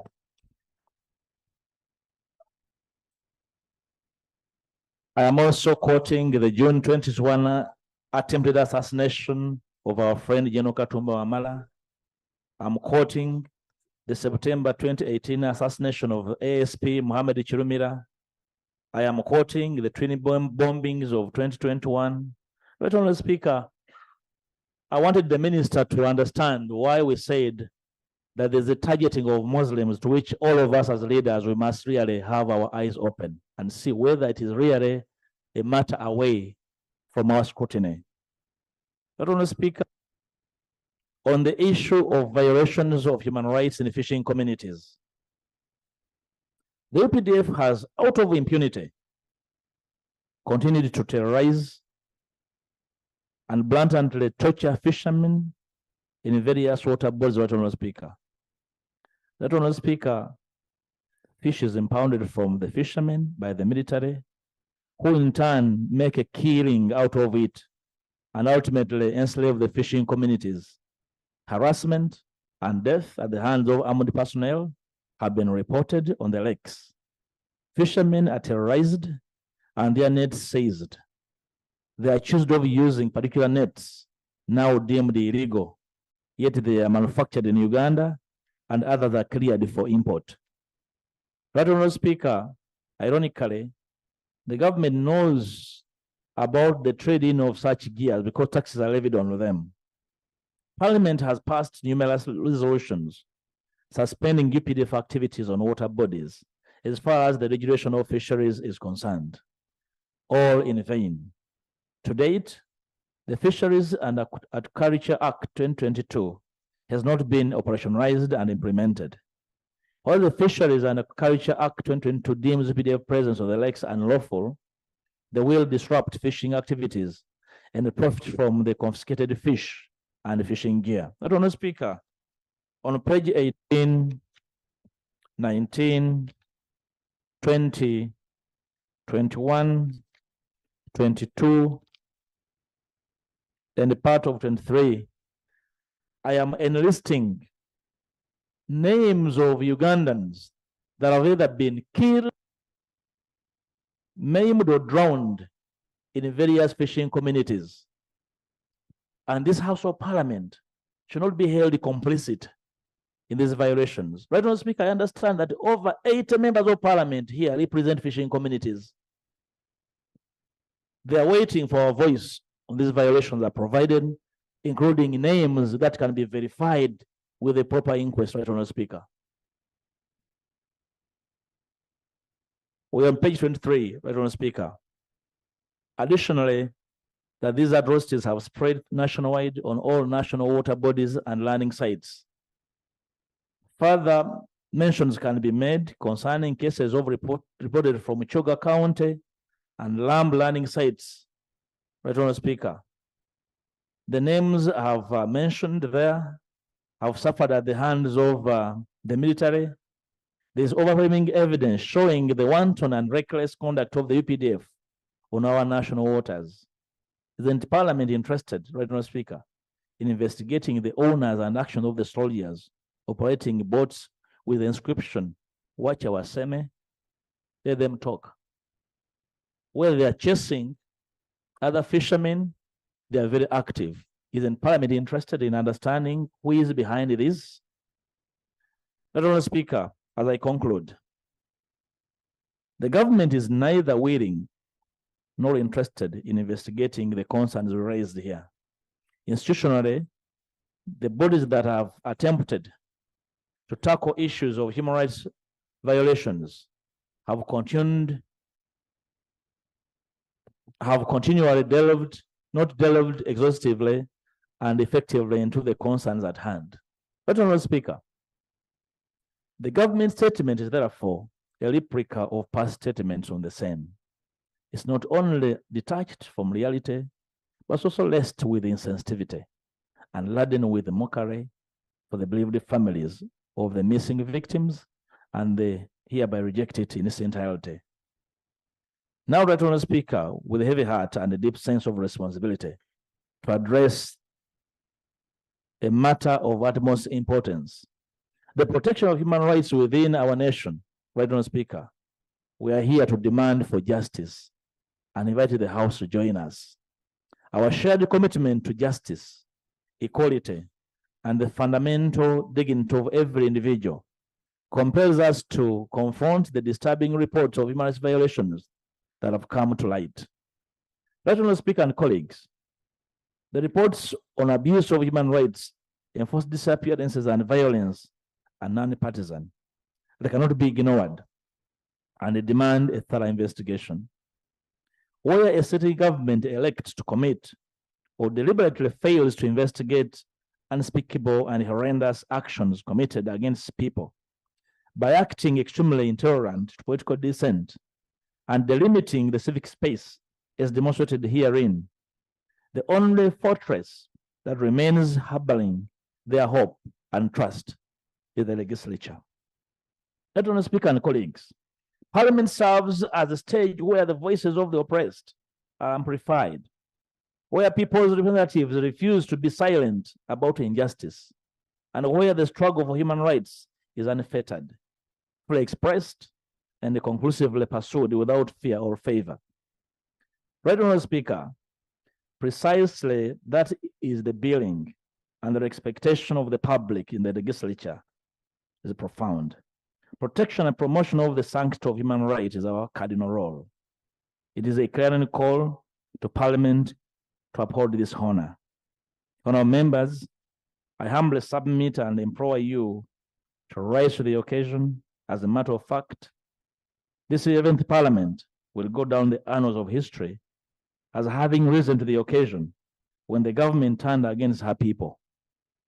Let us go on record as a people who knew what was right and acted in the best interest of the citizenry. Right Honourable Speaker, we therefore demand of the following and the support of the House. 1, immediate unconditional release of all political prisoners rotting in numerous jails and illegal detention facilities without trial. Non-trial of these cases is a clear indication of lack of evidence on the side of government and a red flag that these persecutions are intended to shrink the civic space further and criminalize association with the opposition in our country. Honourable Speaker, these are prisoners of conscience that should not be used as a bargaining tool for the ruling party to suffocate civic space and the desire to settle outstanding political questions through these illegal detentions. The Minister of Justice and Constitutional Affairs should explain to the nation under which law the government is charging the citizens with the offense of subversive activities. Honourable Speaker, the Constitution is very clear. You cannot raise an offense that's not prescribed by law. I have attacked several charge sheets with the offense of subversive activities, not anywhere on our penal laws. So it's the creation of the government without parliamentary involvement, Honourable Speaker. The offense of subversive activities is non-existent, but several people are rotting in jail on account of the offense of subversive activities, which is not prescribed by law, Honourable Speaker. 2, establishment of a judicial commission of inquiry. Honourable Speaker, we demand that with the utmost urgency, the formation of a commission of inquiry to investigate these glaring human rights violations. We propose that the said commission of inquiry be chaired by a judge of the High Court. We believe that the commission will be endowed with the authority, independence, and resources necessary to uncover the truth, to hold those responsible accountable, and to ensure that justice prevails. Right Honorable Speaker, our prayer is premised on Section 1 of the Commission of Inquiries Act, which empowers the Minister of Justice to issue a commission appointing one or more commissioners and authorizing those commissioners to inquire into a conduct of an officer in public service of Uganda, the conduct of any chief, the conduct of all management of any department of the public service, all of any public or local institution, or in any matter in which an inquiry would be for the public welfare. Right Honorable Speaker. In specific terms, we move that the commission specifically handles the case of the 18 missing persons, the unresolved cases of targeted and slain Muslim clerics, and the infamous November 2020 killings. Right Honorable Speaker, the extent of suffocation visited on our common peoples require an independent hearing, especially in view of government reluctancy and clear disinterest in coming clean and deliberately disabling the wheels of justice several months after these gross violations were reported. We propose that the commission, among others, considers the role of the security agencies, political leaders, the general state of intolerance during and after the 2021 general elections, and ultimately remedy for the victims and their families.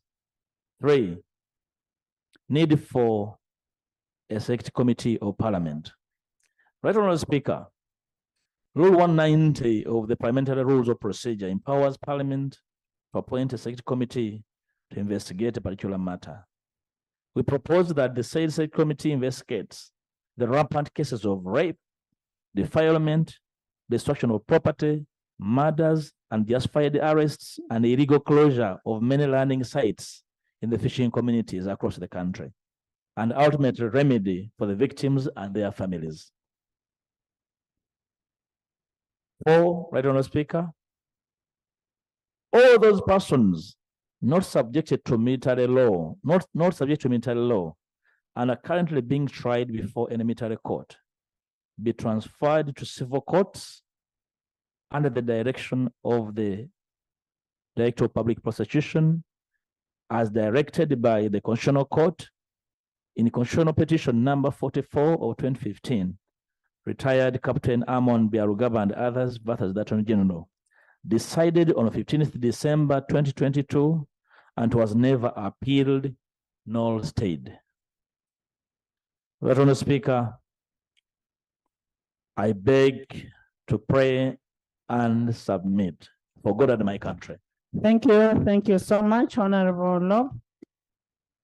Honorable members, I have listened to the rejoinder of the law, and I wish to guide as follows.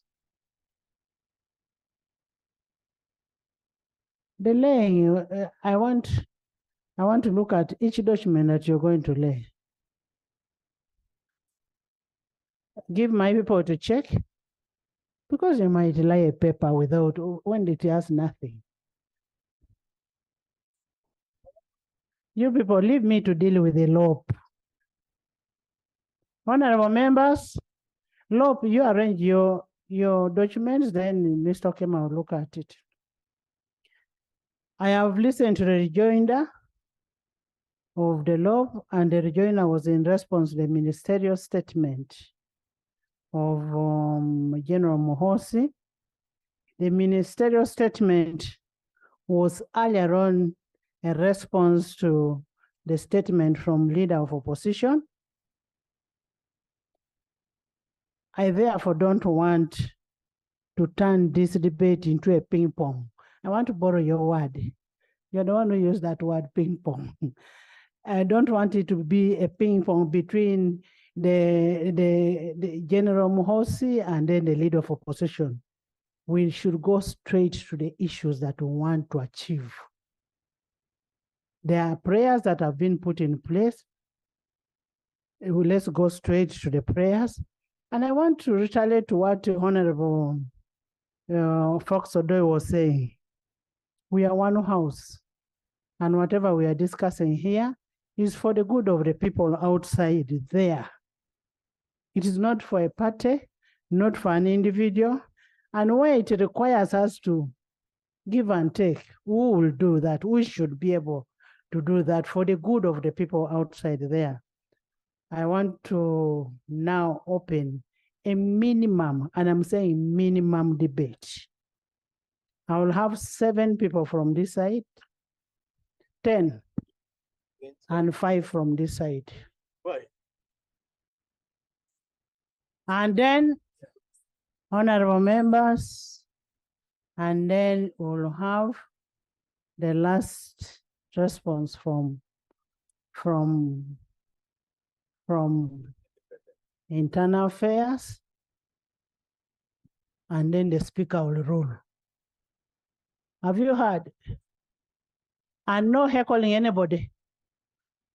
No heckling anybody. I will only give somebody on this side to speak with the permission of Lop. Lop. Lop. Please lay. Let's first have the documents laid by law.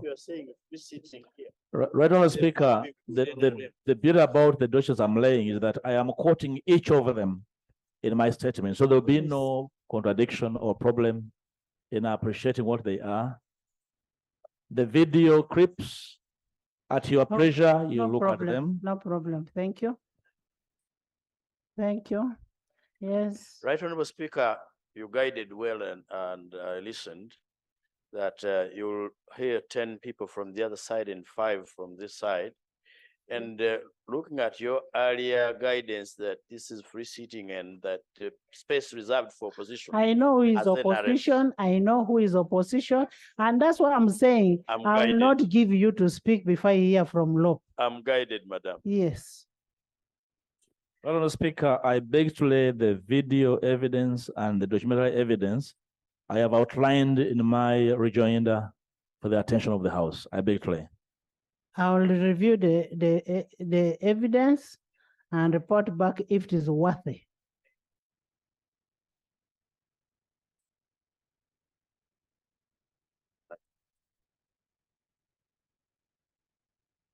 Honorable members, I wish you could all sit.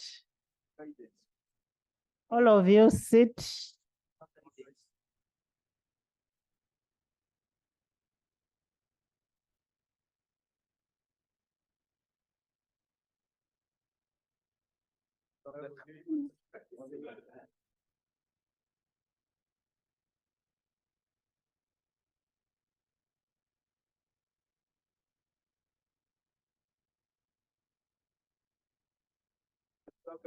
Honorable members, first relax, let the tension come down.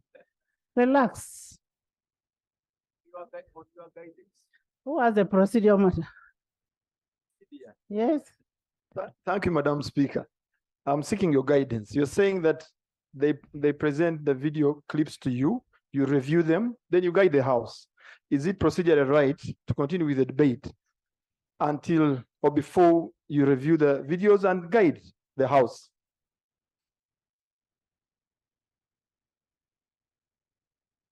It is about substance over form. I thought you're an accountant. Substance over form. I have said I will go and review the document and the videos. If they are not relevant to this debate, I will come back and bring them on the floor that they were not. But we are closing this matter today. Yes, Smagola. Madam Speaker, we are cross-border traders in Busia.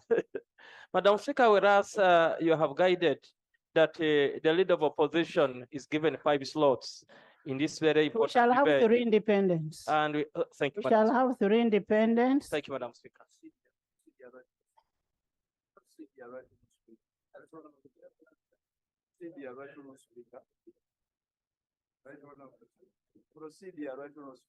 Asuman, can you sit down? Dr. Bedi, sit.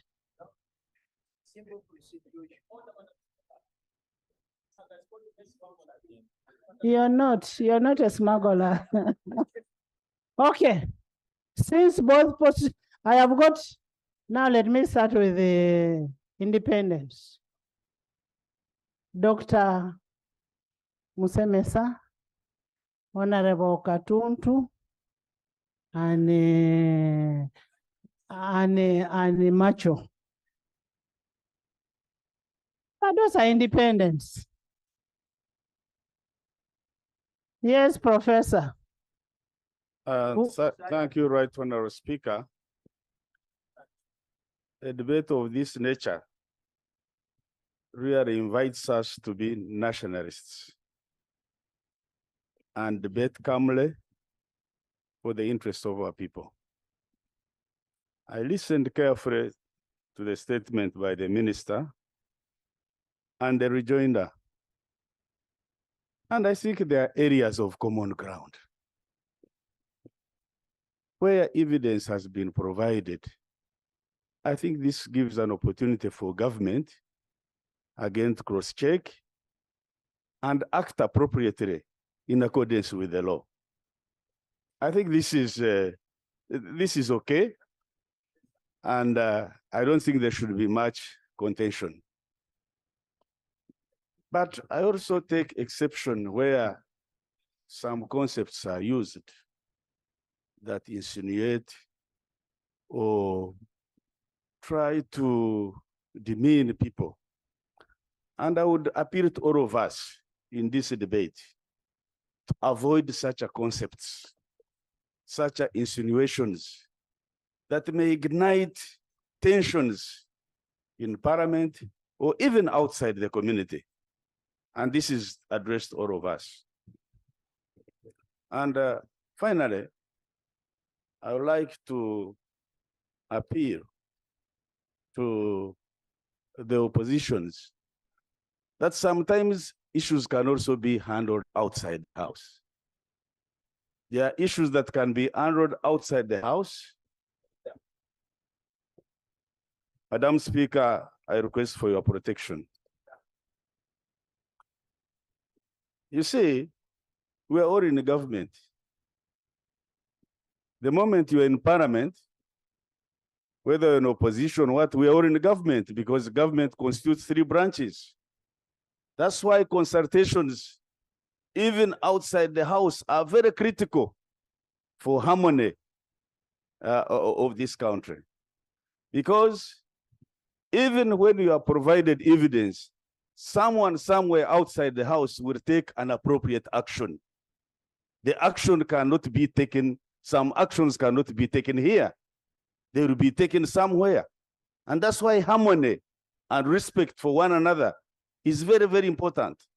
So the way forward, I am convinced to support is that even after the debate here, let us continue to engage with one another with respect, so that we can all achieve the respect of human rights. Thank you, Madam Speaker. Thank you so much, Honorable Katuntu. Thank you very much, Right Honorable Speaker, for giving me this opportunity. Right Honorable Speaker, the issue of human rights should be a common good. In the 60s,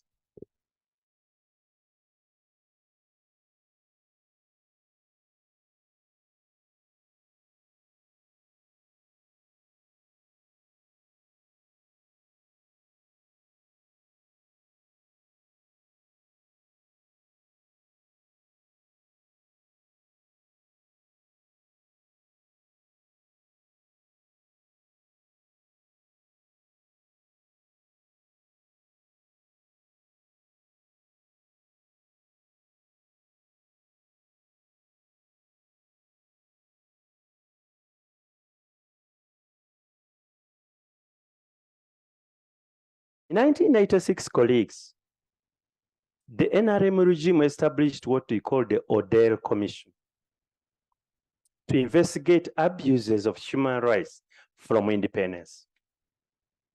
For those of you who are familiar with that report, you would know what happened. this is not an era to talk about people disappearing without trace. We shouldn't. This is not a debate we should be having. And I don't want anybody to use this debate as a political spear to achieve a political purpose. But I don't want anybody also, in my view, to have a political shield, because what eventually becomes a victim are the people of Uganda who are vulnerable. So can we address all the partisan interests in this color and address the issue? And if we do that, really we will live in a better country tomorrow. Why would we start talking politically when somebody else there is complaining about a lost child, a lost son, a lost husband? And I am here calling myself a parent, and I'm not feeling the pain of that parent. I'm not feeling the pain of that child. Colleagues, these are not the issues to joke about. But when a debate like this comes, we are looking for solutions. We are looking for solution to the challenge. And I would like to thank both sides of the aisle now that we seem to be calm, and let us discuss the solutions to the challenge we may be having. One, in the leader of opposition statement, he's complaining about three things. The first one, which I'll read, is about pre-detention without trial. Government, what can we do about it? What does the law say? Can you detain somebody without trial beyond 48 hours? So where should be the controversy be? Because it is constitutional. Do we have a constitutional order? So that is an area where we should all agree. If there are people who have been detained with trial beyond the constitutionally mandated hours, those government should undertake to have them released unconditionally. And if they committed offense, however grave the offense is, then they will be subjected to the due process of the law. What distinguishes civilized societies, colleagues, is us acting within the law and uncivilized people acting outside the law. That's what distinguishes us. So that should not be an issue for even Right Honorable Speaker for us to debate, and even our emotions rise high. Two, I see the Right Honorable Lope suggesting that there should be a judicial commission of inquiry. I have had the opportunity to look at the law. That is a prerogative of the government. Let them examine what is here, and if it warrants, then they have that opportunity. Because, Right Honorable Speaker, we cannot as Parliament resolve to create a judicial commission of inquiry because of the constitutional limitations we have. It would require resources, and once it is resources, then you cannot do it because it offends the Constitution.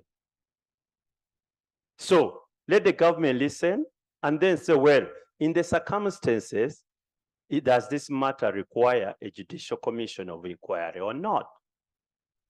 Two,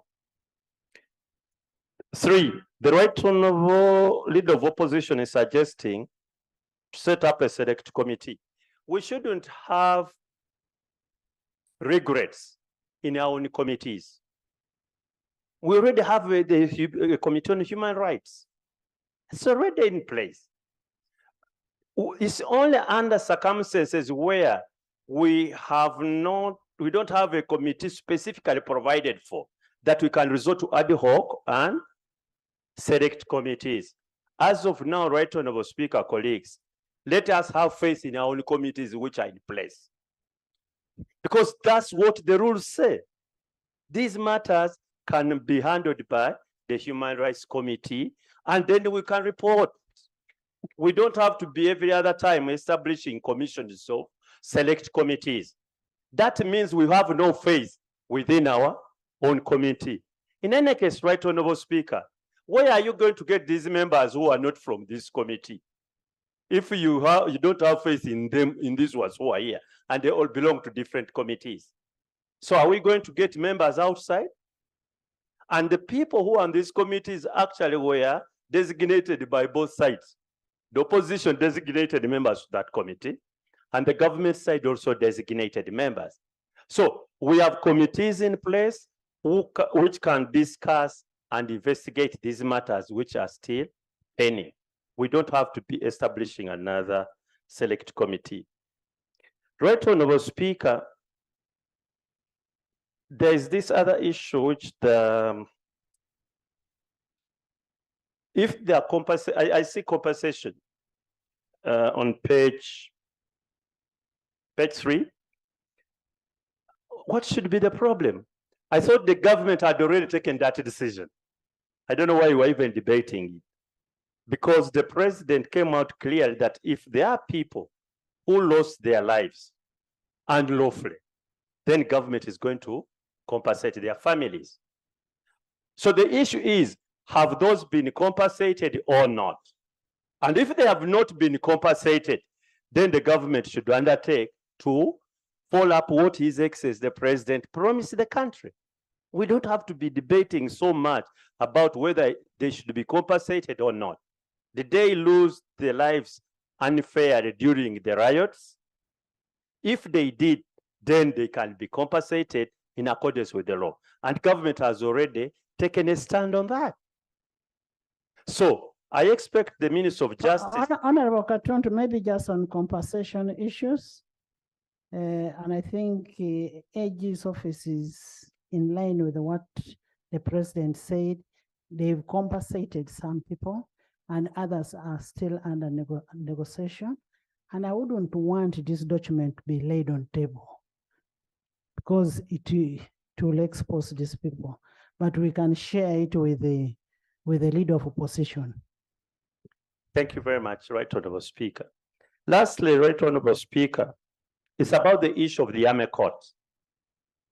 It's quite controversial, Army Court trying civilians. But this matter is in the Supreme Court. The issue is in the Supreme Court.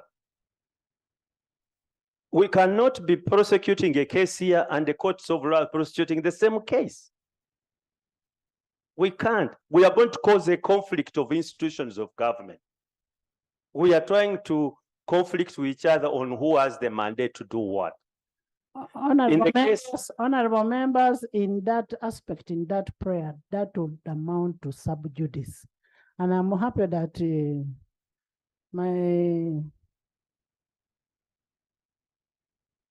say that sub judice can only be determined by the speaker, and I'm determining that issue is amounts to sub judice.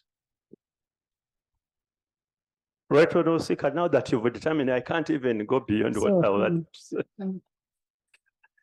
But at the end of the day, there is a case of the Honorable Kabaziruka. His Kabaziruka. Right, Honorable, something like that. Kabaziruka.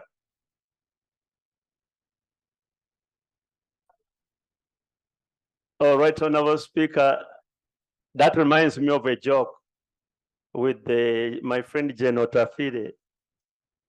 He was seated and somebody said, I want Chamsapat. And he was, why doesn't he put S in the right place and CH in the right place? So that name, which my Kabaziguruka, is already in the Supreme Court. And the issue there is whether the military courts have got mandate to try civilians in the court martial. Until that has been determined, I can't ask, I mean, we discuss it to what end? What are we going to resolve? That they have or they don't? Do we have that mandate?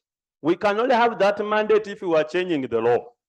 But even that to come to the floor, as long as that case has not been determined, I mean, in my view, like the Honorable Right Speaker rules rightly, it will be sub judice. So it is a very difficult subject, but we have no choice as of now.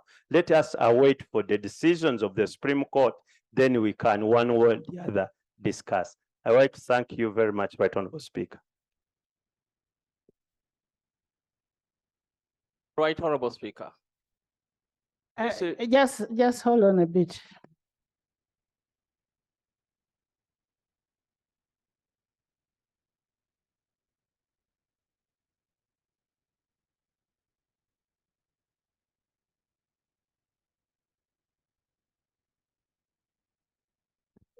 The right point to go.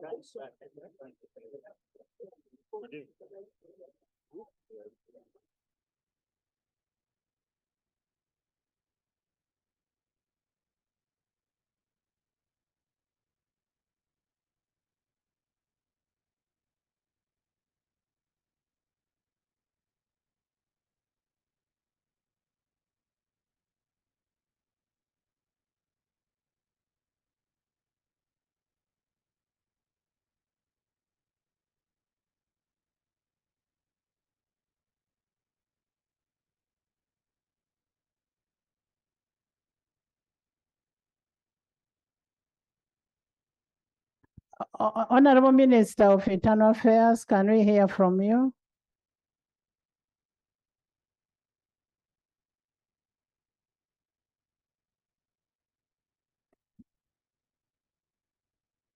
Right Honorable Speaker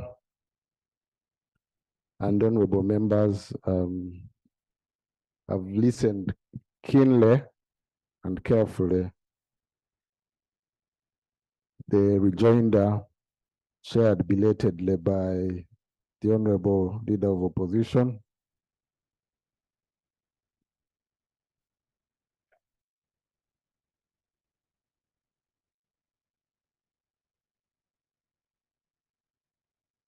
What is your procedure matter? Madam Speaker, based on your earlier guidance, that this matter should not be a ping pong between the minister and the leader of opposition. And you prepared us to debate and you gave both sides the number. Have you changed the, now that the minister is coming on the floor, Madam Speaker, I'm seeking for your. Honorable Kanya, I'm not sure that you're competent enough to defy the directive of the speaker.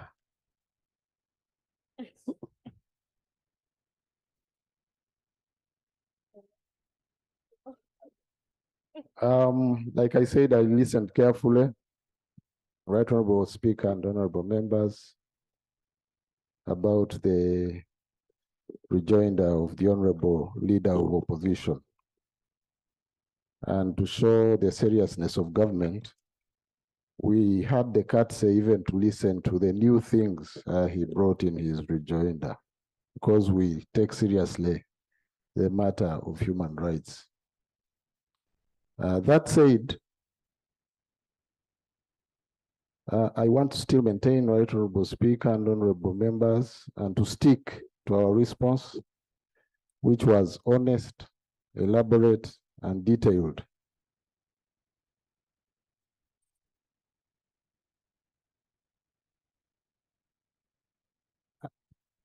And it even left avenues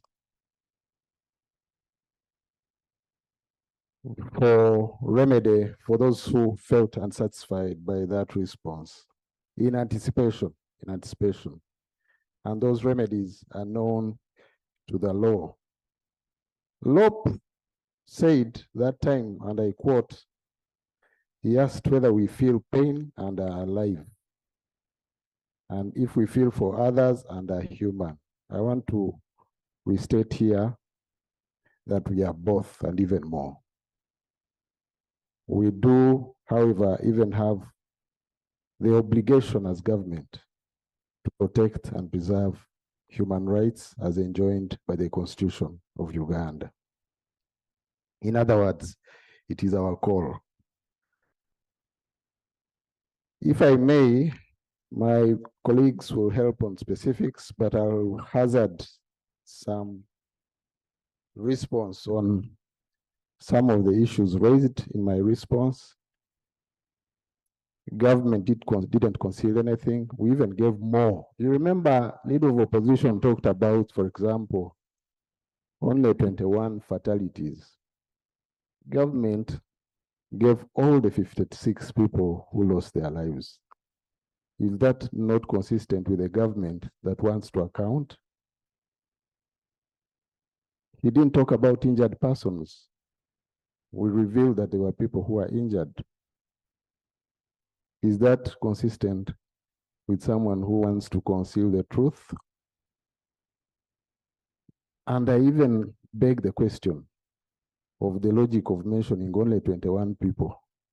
Were those only party members of NUP? And the rest didn't matter? Only he can answer. So government, in short, volunteered this information to demonstrate accountability. He didn't mention about the destruction in the riots and those responsible who were arrested, many tried and convicted, others released, and others on bail. That too is accountability. In some, accountability shouldn't be selective. It must be honest and total. On the vehicles, we gave our all, which was sufficient. In particular, about the two identifiable ones, we even identified the driver of the police vehicle. Regarding the girl who died, there was no attempt at all to cover up. What better accountability can we give? Fishing communities and related matters of pre-trial detention, explanations were given. In a nutshell, I want to say, Right Honorable Speaker and honorable members, that it is the right of any aggrieved person to invoke the many remedies under the law if they are not sufficiently convinced by what government does, like in this instance, our colleagues on the other side.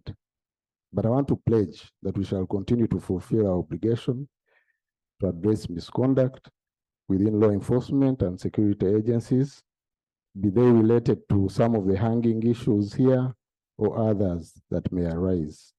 It is our calling and duty to do so to ensure the safety and security of Ugandans. I beg to submit, Right Honorable Speaker. Honorable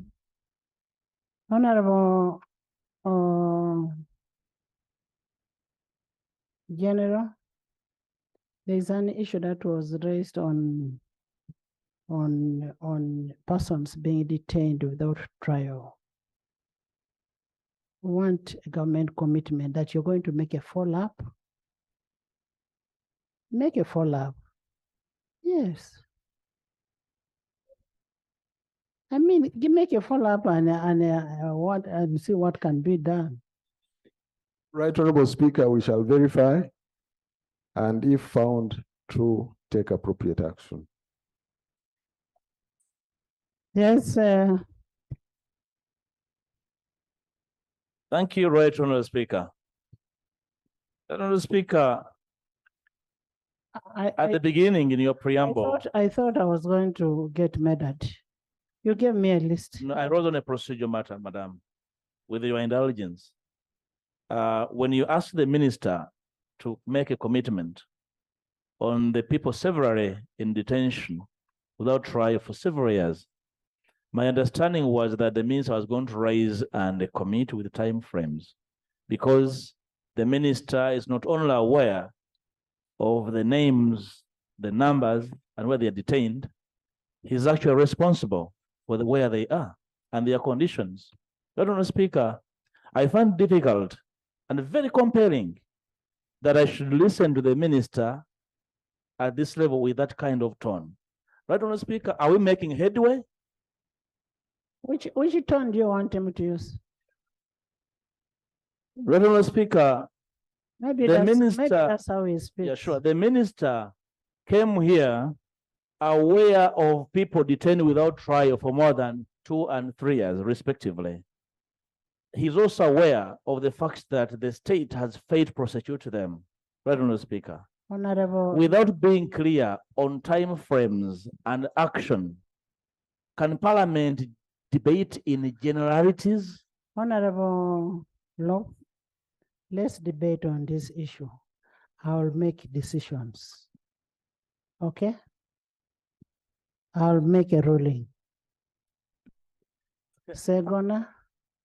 I want to thank you, Right Honorable Speaker, and I want to thank colleagues that have said that on matters human rights, we should speak with one voice. I have opposed Genome 7 all my life, but I've had one occasion at least now to agree with him on certain matters. I remember those days when the Honorable Crispa Riomunsi was held at Ginger Road in relation to the death of the Honorable Serena Nebanda. I had my first agreement with Genome 7 when he said, those who say we kill civilians are idiots. Genome 7 has also told us, especially those of us who were not old enough during the days of Idi Amin, that the reason he called past leaders swine was because they did not know the value of human life. Let's all agree with him that we must value human life from today on. First, were there abductions and did we have disappearances? And the answer is in the affirmative. Number two, are we proud as a parliament? Professor Mshemeza said we are government. Are we proud as government that some people could not be accounted for in the year 2023 and that we can haggle over that? The answer is in the negative. Madam Speaker, we are not comfortable that some of our children disappeared. They left children unattended to. I listened to a story of a woman who remained with a child. May thought Yes, ma'am. in this debate would act like what Honorable Katuntu did by coming with a way forward. Now that we know what is happening, how do we advise government? Thank you. Let me advise government as you guide. How do we work together to solve this problem? Okay. Let me advise government. Number one, the High Court has guided us in the case of Nicholas Opio versus the Attorney General. When Nicholas was being tried for a long time without readiness on the part of government, the court gave timelines, and what the state did was to withdraw. For those people that you have failed to prosecute for years, be humble and withdraw, because you cannot prosecute them. Madam Speaker, I am an example. I'm a living example. In the year 2008, I was kidnapped. I was charged. 15 years down the road, I'm on bail. So, but there are those that are not on bail. The issue has been understood. That's point number one. Number two, and I'm advising government as you asked me.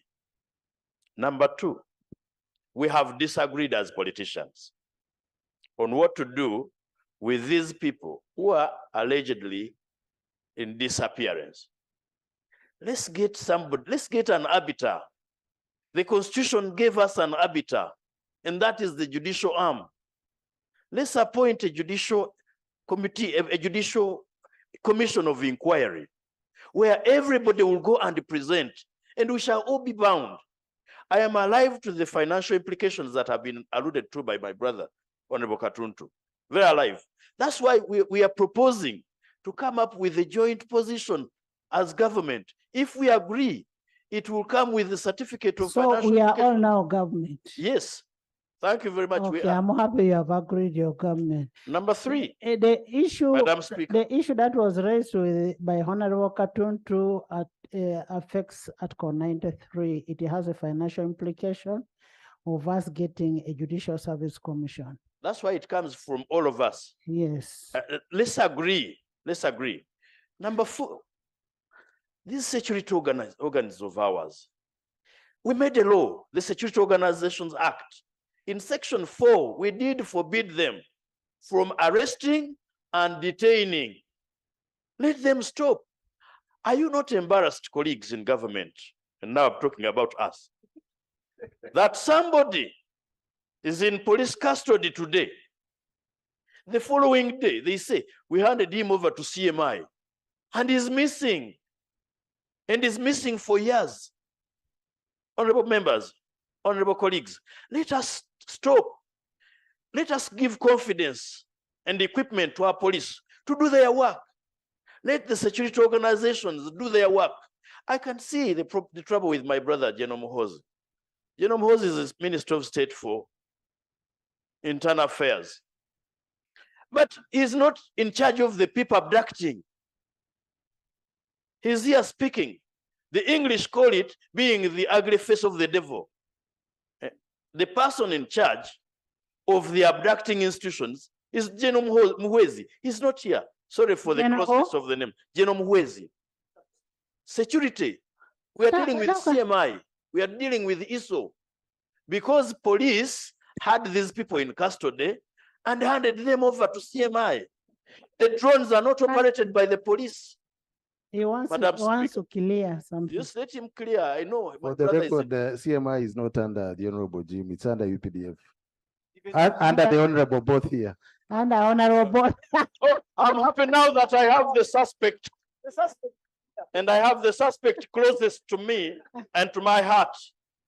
And I want to thank General Muhoozi for correcting me on that. But we have ISO. Now that both Honorable is here, let's see a commitment that his forces are going to comply with the law. Honorable both. We made a law and we said, your people should not arrest and detain citizens. And beyond detaining, you're detaining unconstitutionally. I want you to express your pride on the microphone and say, we are doing the right thing under the Constitution and under the Act. Right, Honorable Speaker.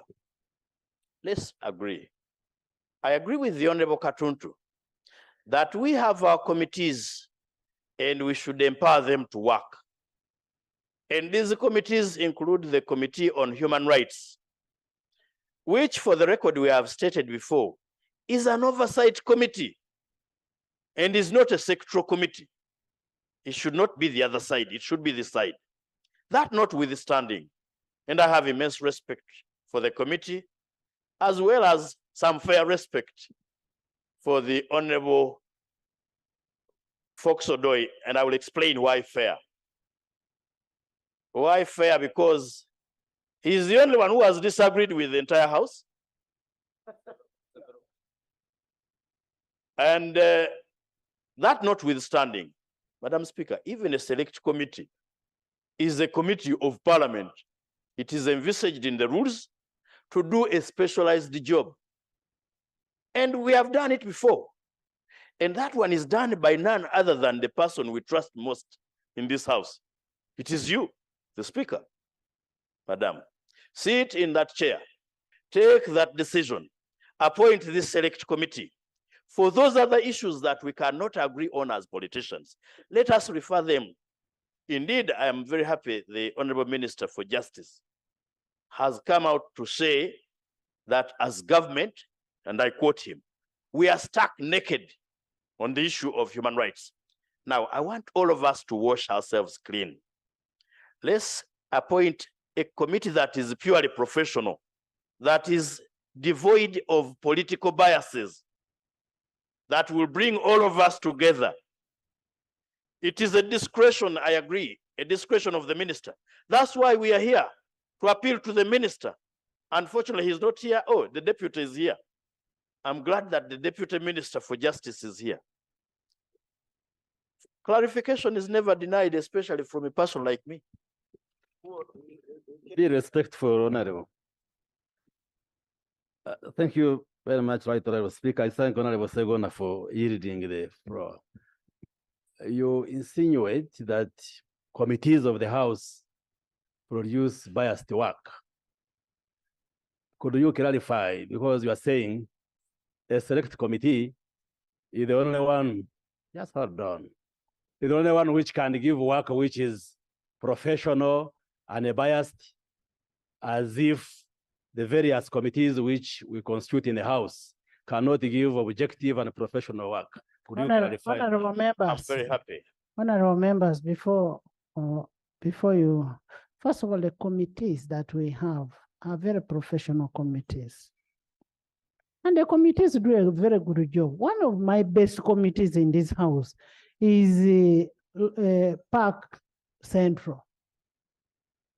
Park Central, headed by none other than Honorable Segona and Honorable Asuman. It's one of the best committees. And let's, like what Honorable committees, unless we don't have a line committee that should be able to handle this. Now we have a committee of human rights, and the person you have there is actually a very good person. Human rights. All honorable members, we need to agree on this. Let human rights handle that issue. Where there is a problem, then we shall intervene. I have two suggestions. One, get a select committee, and then the other one get the line committee. I'm going to put a question. I have to clarify, I've been misrepresented on the record, Madam. Right Honorable Speaker, with immense respect to my brother, the Honorable Dr. Chris Bariomos, actually he has reinforced my position by seeking this clarification. I have trust in our committees.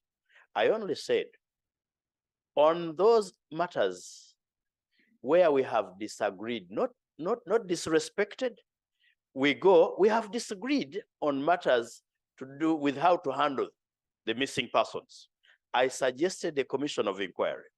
With respect to the committee issues of the Honorable Fox Odoy, who is senior to me, I guess not by age, but length in legal practice, I only said a select committee is equally a committee of the House. I was shielding him because this committee has handled these matters and we have not come to a conclusion. We are still haggling, we are still fighting, and we want to remain united. The Speaker, in choosing a select committee, is guided by specific considerations. For example, the professions of the members is choosing, the experience she is choosing, the experience of the members she's choosing, the collectedness of the members she is choosing, and of course, the numerics in terms of numbers. You want to get people that are fewer and therefore dedicate sufficient time to address the issues in contention. Finally, Madam Speaker, it hurts all of us. It hurts all of us that in the year 2023, when we are losing people to COVID-19, we are losing people to HIV, we can still lose people with our own negative interventions. I pray that. Thank you. Thank you. Thank you. Let's reduce the time. Let me have Tim. Tim was raising a procedure matter, then I come back to you. Madam Speaker was raising a procedure matter to my honorable colleague. It's not on the floor. But no, that is not on the floor. It is okay. I'll put my. No, you first sit. First sit. Honorable Boa.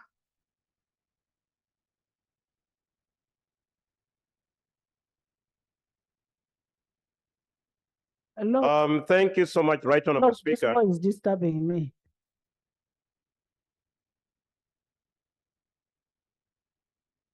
Madam Speaker, the LOP in his conclusion invited the House to rise to the occasion. I am rising to the occasion, first of all, to say the following. One is to thank you, LOP, because this has been a journey. And from a long list, we came to 18.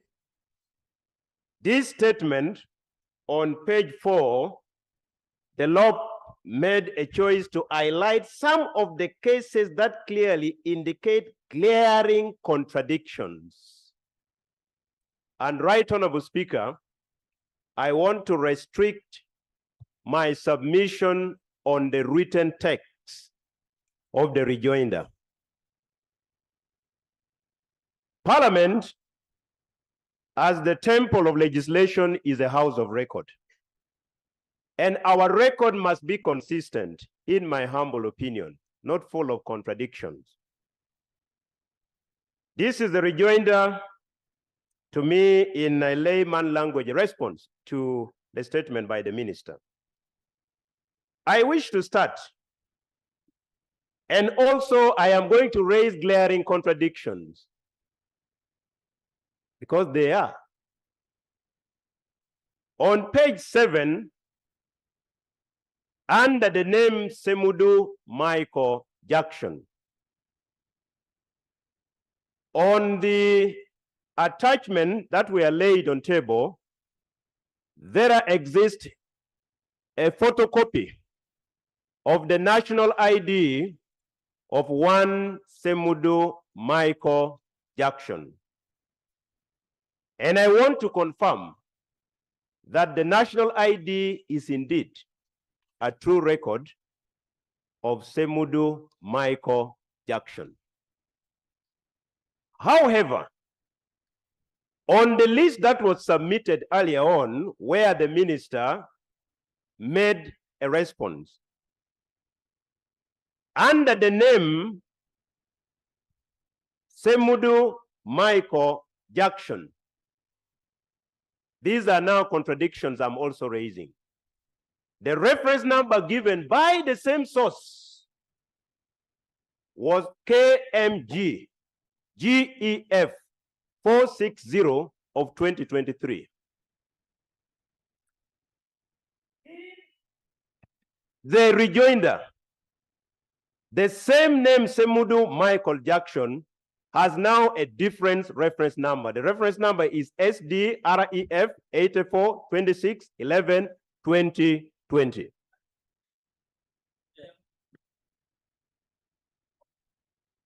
The source is the statement. It is here contained on page 7. And this is Annex F of what the minister laid on table the other day. That said, Right Honorable Speaker, I wish to move to Mr. Wangolo Dennis on page number 6. And the reason why I started with this, because the leader of opposition chose an evidence-based submission, especially on the 4. And this is an evidence-based parliament. On page number 6, under the case of Wangolo Dennis, the leader of opposition in his rejoinder. Procedure. Thank you very much, Right Honorable Speaker.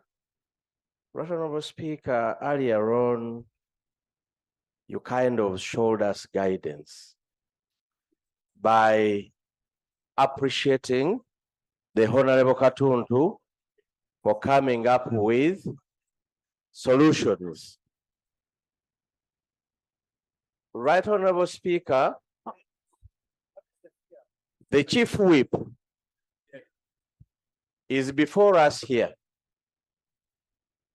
talking about matters that are going to raise tempers further.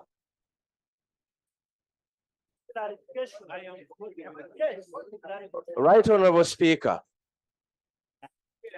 Right Honorable Speaker, we had reached a level of giving solutions. And I remember the Honorable Segona was advised to go to solutions. Can the government chief whip do not take us back? Because we have those arguments. You have to tell us, go to the level of solutions. Give us the solutions. How do we end this? That's all we are waiting for. Madam Speaker, are we proceeding well with the chief whip taking us back to peripherals when we had made the steps? Otherwise, all of us can go into those small arguments. Honorable members, I loved how calm the House, and I want to appreciate Katundu, Honorable Katundu. He put a House in a calm position, and we should have finished this issue.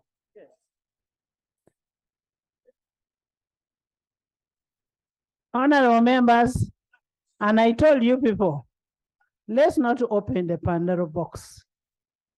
Let's not, because they are there. Let's not open the Pandora box. Now you've seen what this side is also bringing. Now we're on ping pong. Ping pong. Wait. He's not lying. Honorable members, if you want to make a noise, Nansana is not very far. You get it, eh? Let's agree. You know, we already have solutions to this. Because for me, I would put each and every item, every prayer to vote. And we conclude on this. The issue of detaining people without trial is something which was even said is not anything to be discussed. It is not correct. Honorable members,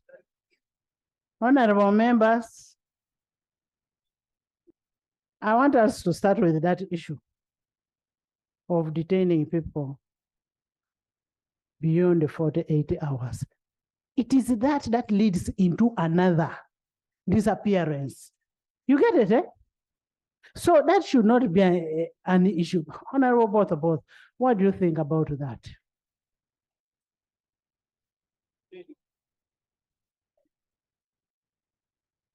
Honorable members, listen, let's solve a problem.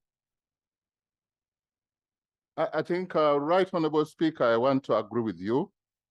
And I want also to appreciate our senior, Honorable Abudu Katuntu, though he's holding his chin after he has given very valuable prognosis and way forward. However, what needs to be clarified here is if we are to get solutions, we need to get solutions based on correct facts. The issue of human rights is as human as it is. Nobody can ever show any sign of pride, which is actually absence of space for wisdom.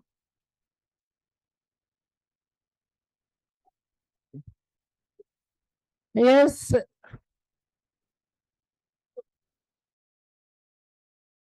Yes. Honorable members. So the issue are obstructing me. The issue of pre-trial. Yes. I've looked at. Listen, this is a very important issue. Honorable both. Yes, and I think that we were making a way forward. In one way or the other, this has to come to an end. How it ends, we can also agree on it here. And we must agree. The General Muhoozi stated that we are alive, we are human. Being a minister does not detach us from the populace. True. Being ministers or being in the government does not mean that we are blind to the suffering of other people. So we should not be cast out as we are insensitive, numb, or. Honorable members, let's listen. I thought you want a solution. I said to be portrayed so. And you are my junior, you need to listen. 36,000 people, 422 is captured on the page 15 of the Lopez report, which these statistics were given by the government. What is disturbing here is that it says all these are on remand, courtesy of detention without trial. Yes. You never get to be remanded if you've not initiated the process of trial. Any basic lawyering skills. Now, if we can, which can be outside here, and I've said it here, we need, I'm Minister of Defense, I'm in the Ministry of Defense, actually even now holding the fort. If I get to know the specific number and the names of people that are with us, or ministers or CMI, or not in a gazetted place, we can make undertaking to resolve this matter. But those who are in remand, those are people in a legal process. It could be delayed. No. Yes. Okay. First. Clarification. Yes. I think Why don't you issue leave him to of finish? remand is remand. It cannot be that one, and I need Love to clarify here whether this is what he meant, that the 36,000 people, 422, which government said they are on remand, and these are the people he construes as detention without trial. That basic lawyering skills and knowledge should help us. And let Lob clear. Lob, let's have Lob.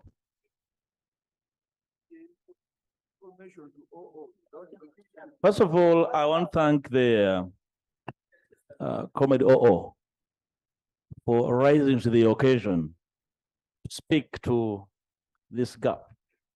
I raised those figures, right, Honourable Speaker, to bring to the attention of the House the extent of the lethargic approach to justice, especially in our criminal justice system. And you listen to Lob when he's making in fact, an observation. OO is brilliant enough to know what actually I was referring to. He's only trying to be political. I did state those figures to tell the extent to which our prisons are congested, and part of the congestion is occasioned by person detained without trial.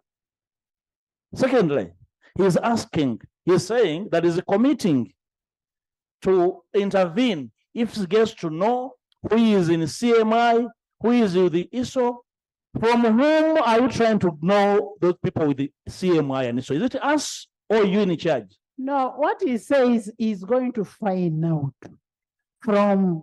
Right, Honourable Speaker, that was not his statement. Let me finalize.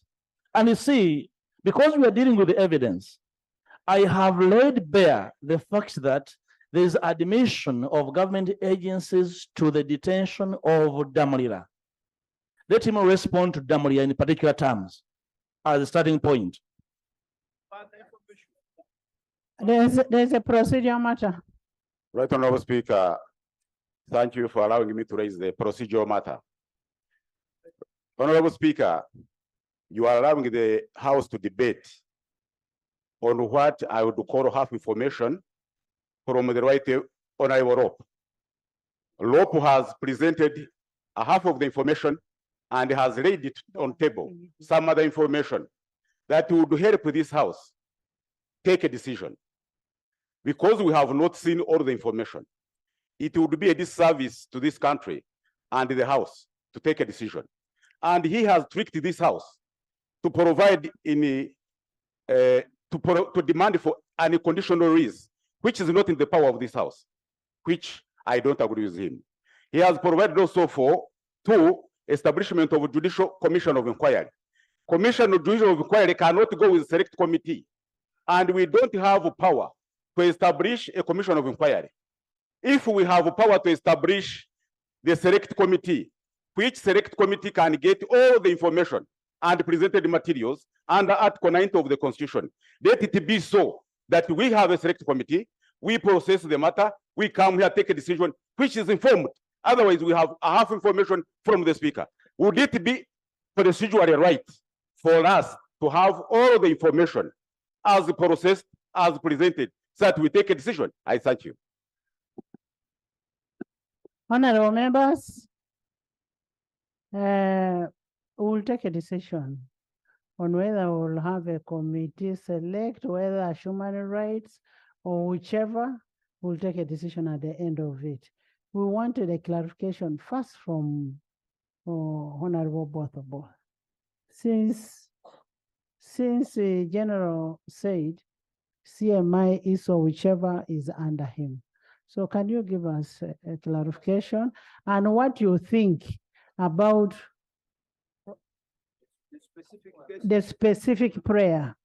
Specific prayer. Right, Honorable Speaker, I have understood now what law referred to about the delay in trying people and the number that he quoted. And I think that one still falls under Uganda police. But when we are here, and Uganda prisons, when we are here, and I thought for once that since human rights is as universal as the Catholic Church, I thought we would speak with one voice. That we would not politicize anybody's right, anybody's death. Right, Honorable Speaker, now that the right, the LOP, my very good friend, we've never had he has clarified to me, I am devoid of any other doubt that he was referring to those who are in detention, who are on remand, not those in CMI. So what is the way forward? What is the way forward? Can I have Attorney General? Yes? Thank you very much, Right Honourable Speaker.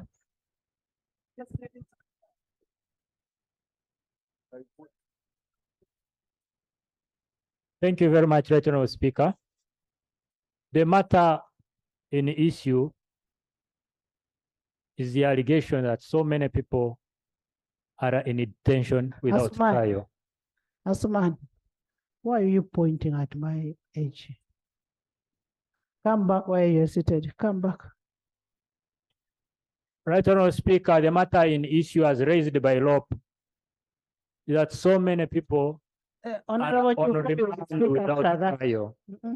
You sit. I repeat, Right Honourable Speaker, the matter as raised by the Leader of Opposition is that very many people are on remand without trial. That we accept and agree. And this last week, this very parliament passed an amendment to the Judicature Act to increase the number of judges. And you know for a fact that following the enactment of the Go ahead. You know for a fact that the Judicial Service Commission has been appointing judicial officers to increase the number in order to deal with the backlog. So no effort is being spared to make sure that the numbers of people that are on remand pending trial are brought down. Thank you. Thank you. We actually increased to 35. 35. Much obliged, Right Honourable Speaker. The Land Attorney General is making reference to case backlog, meaning that the state investigated and therefore matters are pending trial. Is the Land Attorney General aware of the so many empty files of persons detained for more than 2 years without any report of an investigation. Are you alive to that? Do they require appointment of judicial officers, like you're saying, that they were pending? When there's not a single, we have appeared before court, and all they say, for more than 2 years, the state is still investigating. Okay. Is he alive to that fact? AG? AG? Thank you. Right, Honorable Speaker. My friend, the Deputy Attorney General, the Judicature Amendment Act we passed was in respect of increasing justices of the Court of Appeal and Supreme Court. The bill we passed, Yes. it's not yet an act. Okay. In respect of the justices of the Court of Appeal and Supreme Court, who only entertain matters at appellate level. And we are talking about pre-trial detainees, people who have been detained either by remand of court or otherwise, but who have not been tried for longer days than is constitutionally provided for. Two, we are talking about putting people in jails in respect of non-existing offenses under the guise of the what? Subversive activities. Can you look through your prisons and get all those people who are in prisons on the infamous subversive charge, and to those who have exceeded their constitutional dates on remand, and have them released? Honorable, and these are the things I'm saying, that let's now go to solutions. Let government go and look at its prisons, look at itself. You get it, eh? Look at itself and understand if there are people who are in prison and have no cases, if they are political, but it must be with a thorough analysis. Criminality should not be mixed with the politics. Let him respond. Thank you for your guidance, Right Honorable Speaker. I do appreciate my senior colleague, Honorable Wilfred Nwagaba. I spoke first in respect of the administration of judiciary law that we passed in the 10th Parliament, which allowed the Judicial Service Commission to appoint more judicial officers. But be that as it may, be that as it may, be that as it may, I do understand the concern of the leader of opposition that there are people who have exceeded the mandatory period of remand. Now, we need to work backwards. I can undertake to engage with the Chief Justice, with the Principal Judge, with the Chief Registrar, so that they find out, that those offenses cannot, and the Deputy Chief Justice, and the DPP. We shall work together as judiciary, work backwards, and see if there are people who have spent a period longer than they ought to on remand, then they will be released. You know the problem. The problem it is like you don't want solutions. Somebody is committing himself and saying, I am going to make a follow-up and then get back. Chivumbi. Then Honorable. Right Honorable Speaker. Right Honorable Speaker.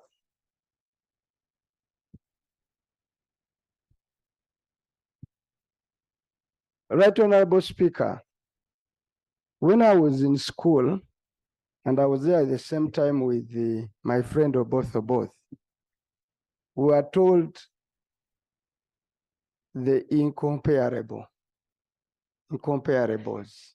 things you cannot compare.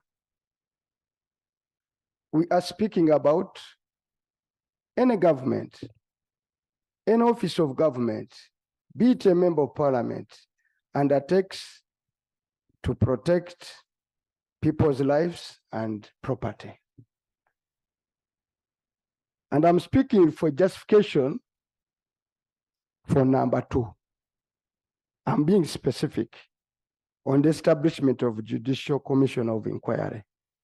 Right Honorable Speaker,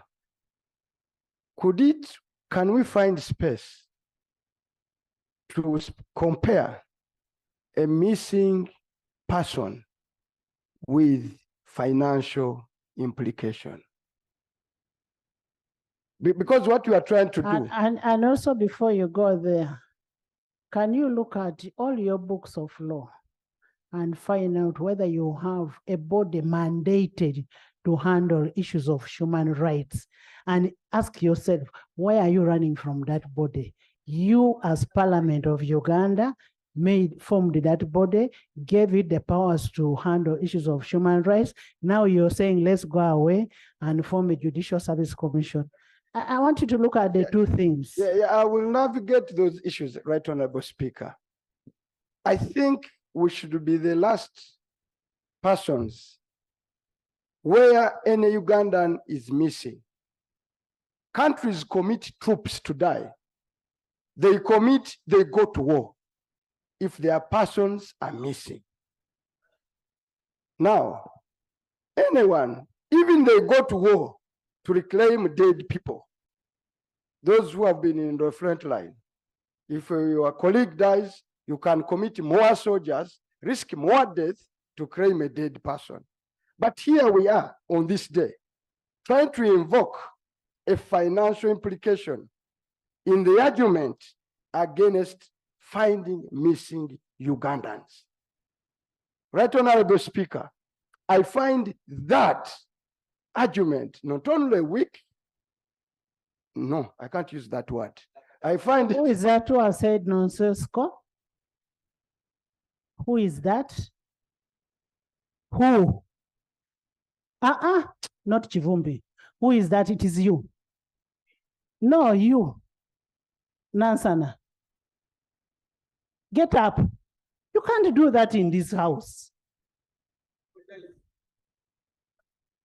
Guidance, You people, you're not going to take us for granted in this house. I have a level of patience. Can you come and apologize?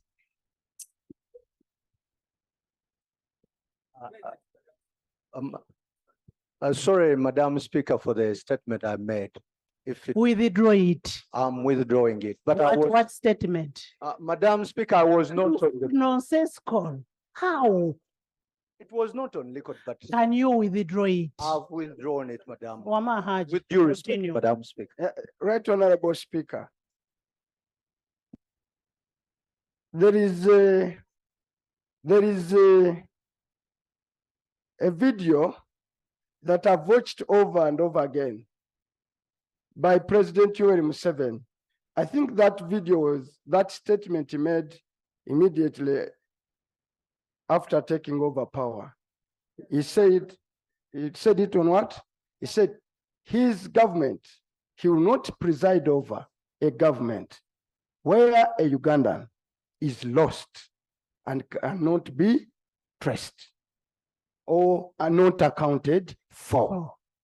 Our argument in the select committee, Right Honorable Speaker, we don't have the powers, is to recommend to government, if it finds it necessary, under these circumstances, where, Right Honorable Speaker, one, the Committee of Parliament has had a go at this issue. The Human Rights Commission has had a go at this issue and failed. And given that those other committees have had their chance and fallen short of satisfying or finding Ugandans that are missing, and we are talking about 18, we can speak about a single Ugandan. We must find somewhere to trace any Ugandan who is missing. And if it means a little bit spending public money, it should be spent. I like government to come back here and reject this decision and say, we don't have that money. That could be it. So I find that argument, which has been really ably moved by my senior colleague, fairly not comparable, even in relative terms. I studied the law of relativity. Even in relative terms, it's difficult to take. Can you imagine? We have a heart, we have a space in our heart to talk about financial implication for a father, for a mother, for a daughter, for a son, of a father missing. I think I would like to appeal to this house in this hour, evening hour, is that recommendation of judicial inquiry cannot be struck down because of financial. What then are resources of government for? If they cannot be for to serve to people, to protect people's life. Right, Honorable Speaker. Procedure. Procedure. Yes, Haji. Thank you very much, Right Honorable Speaker. It is not how beautiful you can put the point. What does the Constitution say? What does the Constitution say? Article 93. What it bars this house to do what you are saying. Just, can I have the Constitution? Please, this is not an academic argument. It's not an academic argument. If you want to do something, please, however well-intentioned you are, you must do it in accordance with the law. So, and Right Honorable Speaker, if I may read this. Are we talking about the Judicial Service Commission? I mean the Judicial Commission? Yes, Right Honorable Speaker. Okay.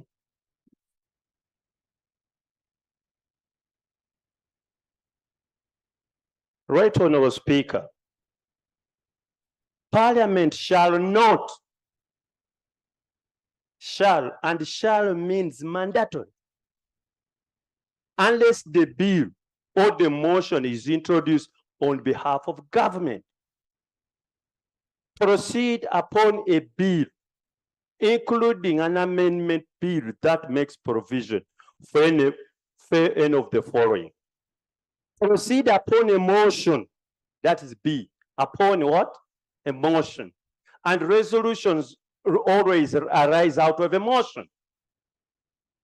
Include an amendment even to that motion, the effect of which would be to make a provision for the purposes of specified in paragraph A of this article. So however well-intentioned you are, you must act within the law.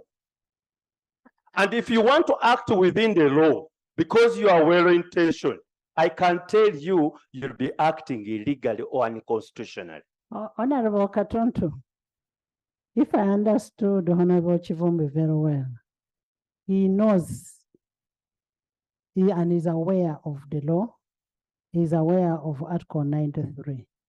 And for him, he's saying, he's requesting government.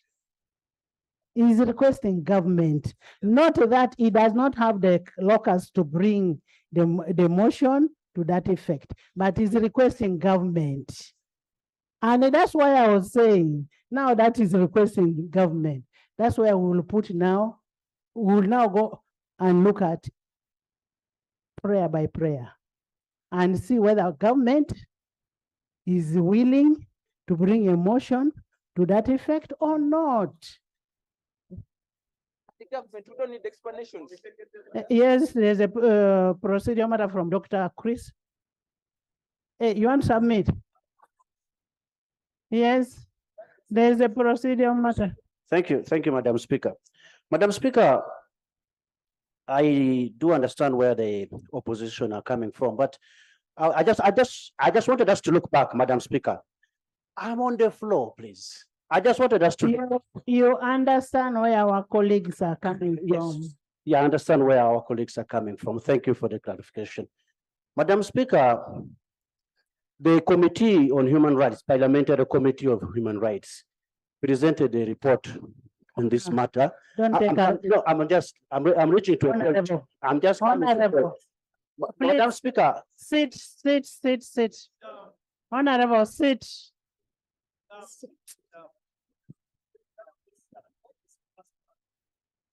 Right Honorable. We are now moving towards the closure. I chaired that committee. Right Honorable Speaker. Right Honorable Speaker. It's in the interest of government. And Honorable members, listen to Haj. Right Honorable Speaker. It's in the interest of government.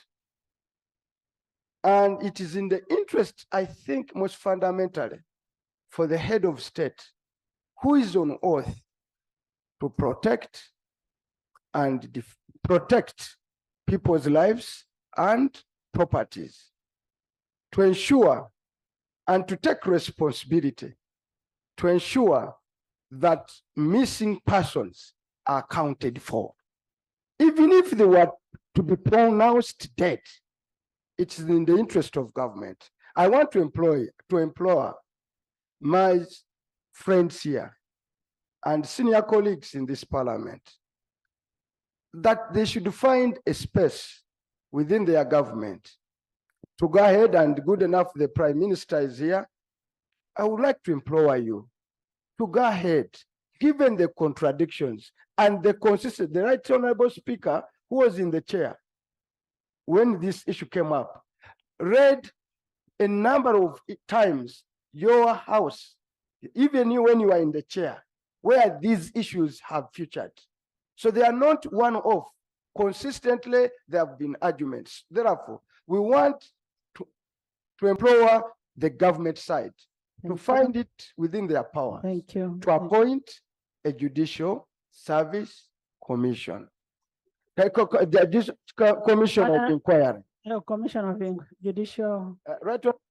If you might permit, commission of inquiry.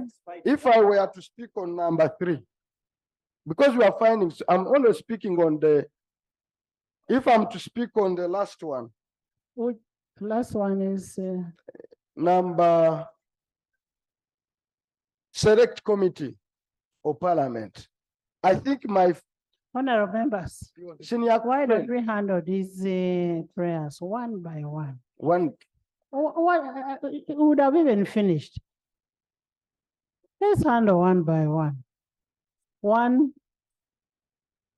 Prayer number 1.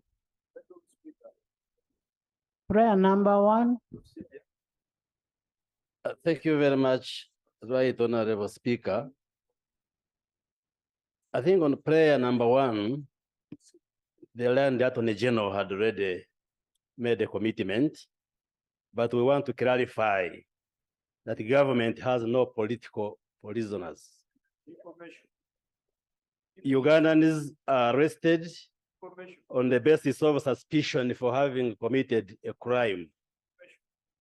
And the concern being raised here is that there could be Ugandans whose trials have delayed.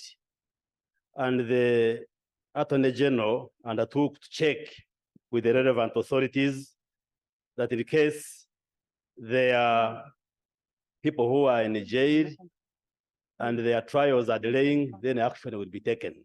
So I think that one. You see, before you go and make analysis of these prisoners, you cannot know whether they are political, whether they are what.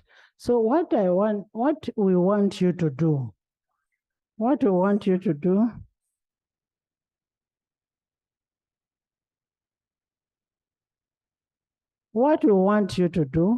go and make analysis and report back.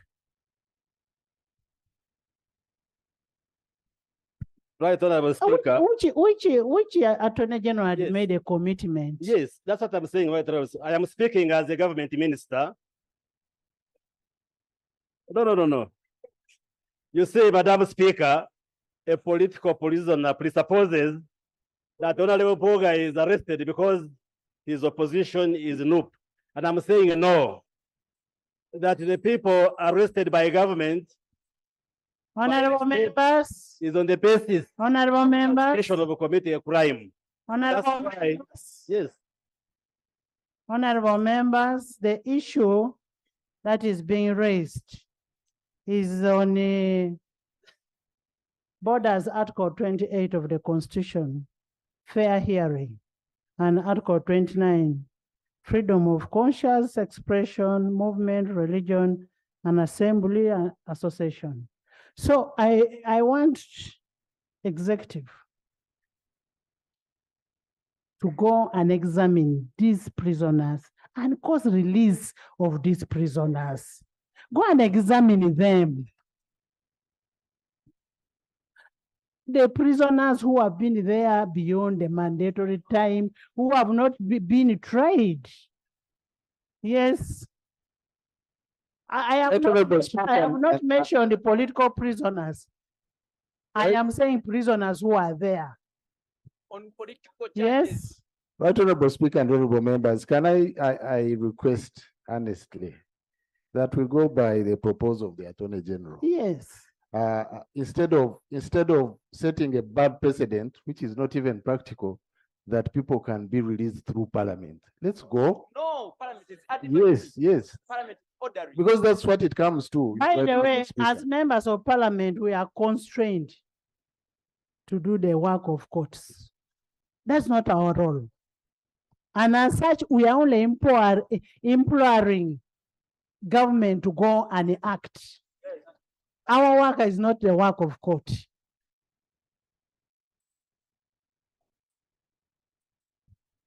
Prayer too, yes? I'm very proud of you. What you are telling the executive is not that we are not directing the judiciary to release. Withdrawing a case which you instituted is a function of the executive, which is charging people. I have been old enough here. I have witnessed President Museveni talking to various groups. One group came from Rukunjiri, the other group came from Teso, and he told them, I am going to solve that. And it was solved. And we are not here to show our might. We are not here to, we are here to show our wisdom, reason, maturity, and statesmanship. Yes, I will clarify. You've referred to a group from Kisoro, Rukunjiri, and also Teso.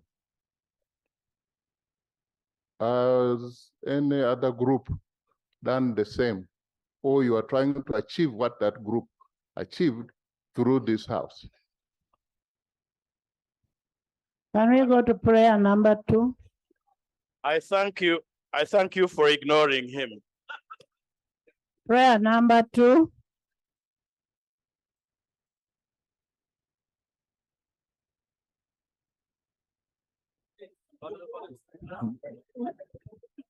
Thank you, Right Honorable Speaker. The commitment earlier on by the Land Attorney General is a step in the right direction. And I concur that what we are doing here is not judicial, nor even quasi-judicial. And therefore, we have no space ordering the other arm of government to act. But the executive here at our disposal can commit time frames. The executive cannot work endlessly. We would like to know what the executive would do, that we can know that they have done their part and only another arm has not done their part. And that cannot be endless, bearing in mind the time people have spent in detention without trial. The executive cannot have latitude of working in endless space. May we get commitment of space, time frame from the Land Attorney General, Right Honorable Speaker. Because can we again have to wait for another 1 year, 2 years, and then the general comment is that we made a commitment, Right Honorable Speaker. Honorable Attorney General, you have an answer? You sure? What? Thank you very much, Right Honorable Speaker. Right Honorable Speaker, I did say that I do understand the observation made by the leader of opposition. But we shall go beyond the list they present because we do not know its authenticity or not, but we believe there might be other people in No, the it's system. asking on the timeline. I'm coming. timeframe. That's where I'm heading, Right Honorable. Right Honorable Speaker, I committed to write to the Chief Justice, to the Deputy Chief Justice, to the Principal Judge, to the Chief Registrar. I will copy that letter to the Chief Whip, to the Prime Minister, and the Leader of Opposition.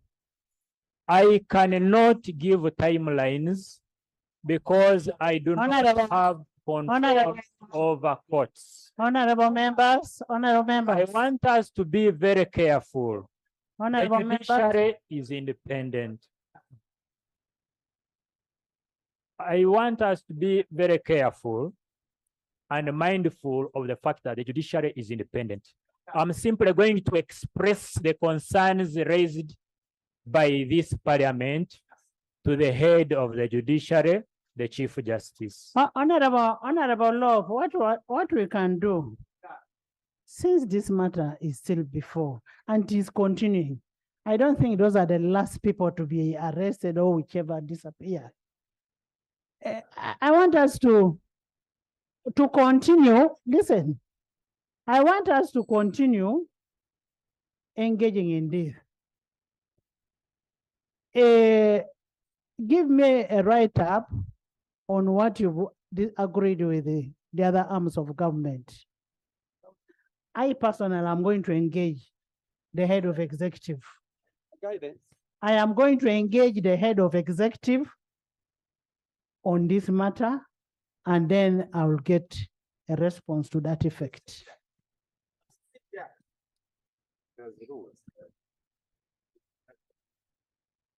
Right, Honorable Speaker, that commitment is heartwarming. But because we are a House of Record, the Land Attorney General needs to be very clear on his intentions. Namely, that does not require the Land Attorney General to seek the indulgence, let alone the express or tacit permission of the CJ or the deputy or the principal judge to discontinue prosecution, especially the nature that has not even evolved. It does not require the Chief Justice. So what we want to understand exactly what the Land Attorney General wants to pursue, so that we can know what we are dealing with, because these are state functions. But Honorable Speaker, honorable members, it is the law that you can't direct DPP. What are we talking about? The independence. Honorable members, Lope, I am going to give you a feedback because I know there's one person who will resolve this. What?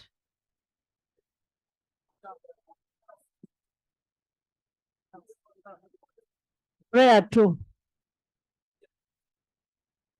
The second prayer. Government.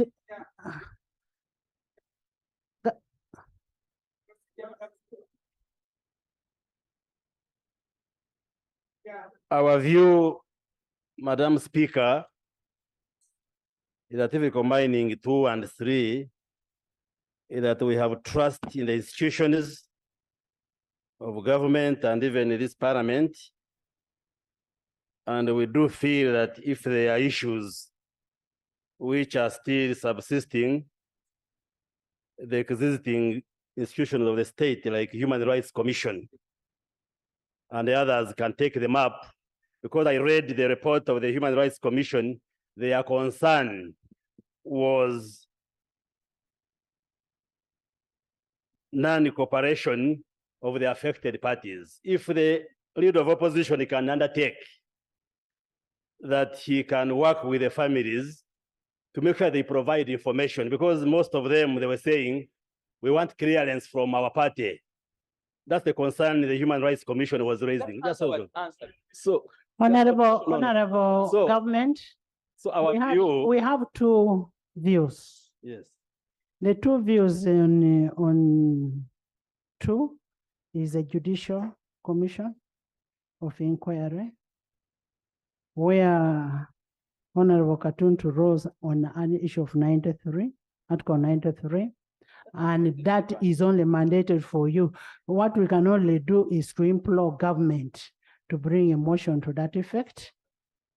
Then the other issue is that we have a constitutional body that is mandated, and that would, they would proceed under Article 48, 51, 52, and 53 of the Constitution of Republic of Uganda to investigate, and that is the Human Rights Commission. And it is the only one mandated to handle issues related to human rights. There are two positions. Yes, Right Honorable Speaker, I was submitting on the very issue that the numbers have been oscillating from 400 to 38 in the Human Rights Committee. Commission, not committee. No, Committee of Parliament, 38. To 30, the Human Rights Commission, and now to 18. And according to the report of our committee, they reduced to 4. Human Rights Committee. Now they rejoined that. Now, our view as the government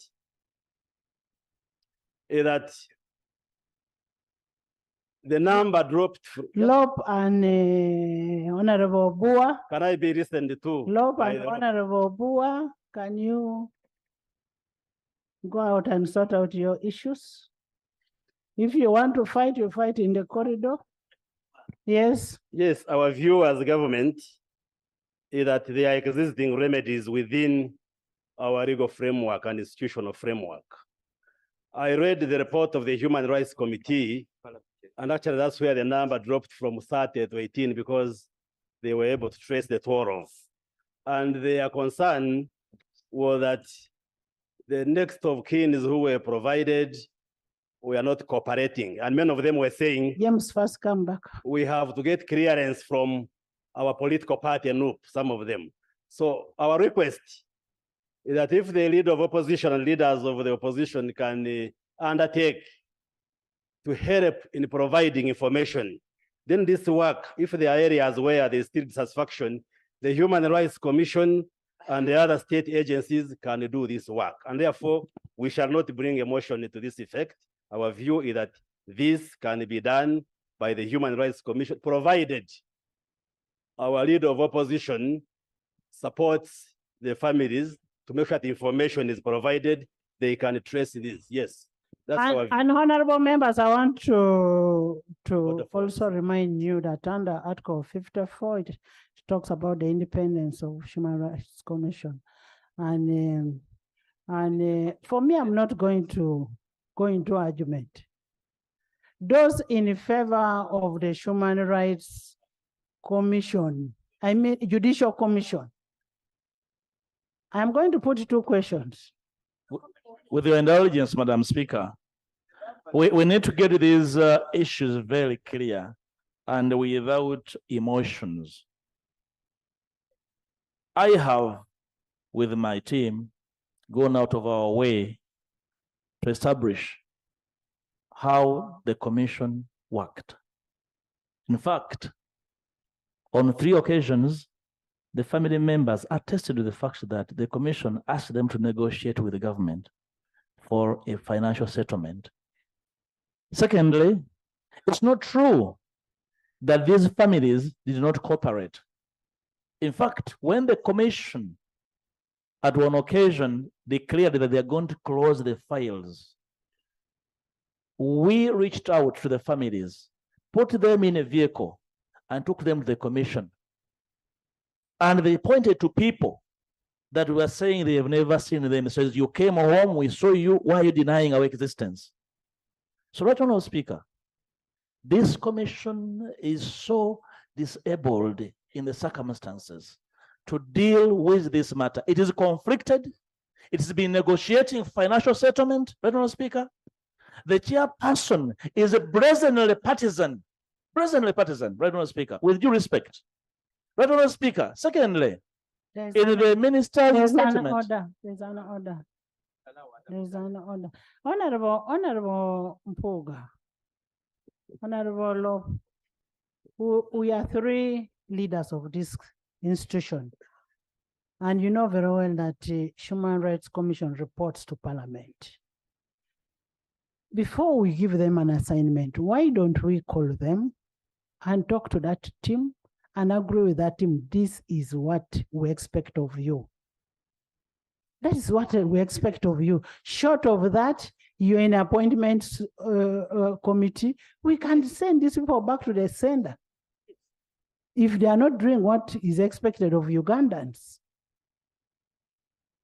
My order. Right, Honourable Speaker, again, in General Mohose's submission earlier on, he clearly stated that police was able to form an NGO and reached out to, yes, I said. Not to form, to pretend to be an NGO. Of course, that's why I have gestured with inverted commas. They formed one, and that's when they were able to access the families. So the assertion of the good doctor here, that the families not cooperate, should not be on our record, is wrong. Actually, one of the demands we are making here of the good general, you share with the Parliament the report of the police NGO, because they were able to reach the families, and therefore, the fact that the families did not cooperate does not arise. Now, in the submission I have made, the video evidence, the families attest to the reach outs, the proposals for financial settlements, and all manner of indecent proposals, Honourable Speaker. So they were reached, and these good honourable ministers not so well. Now, So advise me. I want your very sincere advice. The person who is supposed to propose for the Judicial Service Commission is government. In the circumstance that government settles for the institution that was made by this house, that's Human Rights Commission, what happens? Right, Honourable Speaker, of course, the jury is not on us. The jury is out on the executive to prove their commitment to resolving this matter. And I cannot answer to government commitment. The jury is out on them. Right, Honorable, this tells you, listening to Honorable Mpuga, Matthias, Masaka,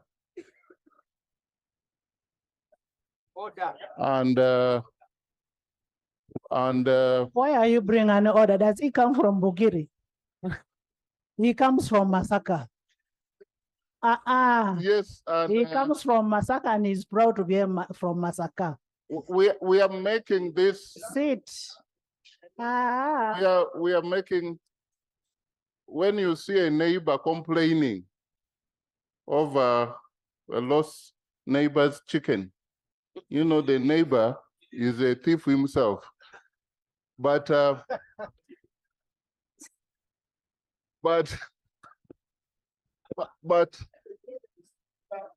in this case, we are making this progress and making retrogress. Asuman. Honorable. Asuman. I even thought you're in Kigali. I did not even mention. What are you doing here? I did not mention any name. I did not mention any name here.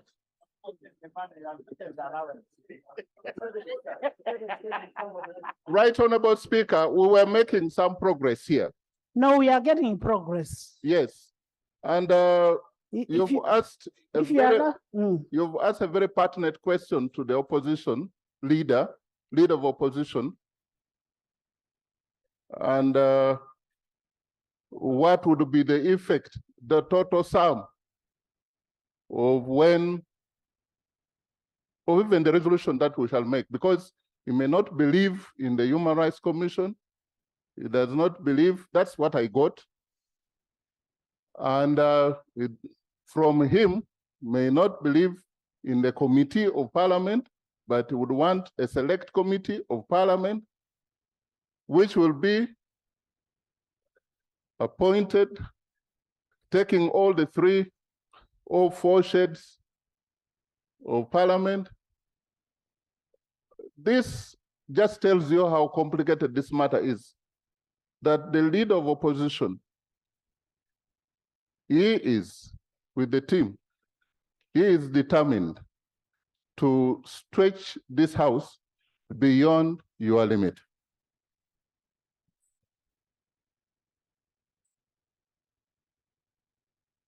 Honorable members, love. Let's help each other. You know, one person who has always been supportive to me and continues to be supportive to me while in this seat is none other than Honorable Mpoga. And I don't think you would want to stretch me to to what is expected. Honorable members, I am putting a question. But now don't stretch me. No. But Madam Speaker, I understand the demeanor of OO. And you see, he's trying to invite the presiding officer into this because the executive have failed to own up. And he wants the presiding officer to take a decision where they have. That has nothing to do with the vote. It has got everything to do with understanding the duty of the executive. We have failed to understand each other. No, Madam Speaker, I challenge the Prime Minister to raise the microphone and say that government has failed to understand their duty in this matter. Then the House will take a decision. It has nothing to do with the vote in this House.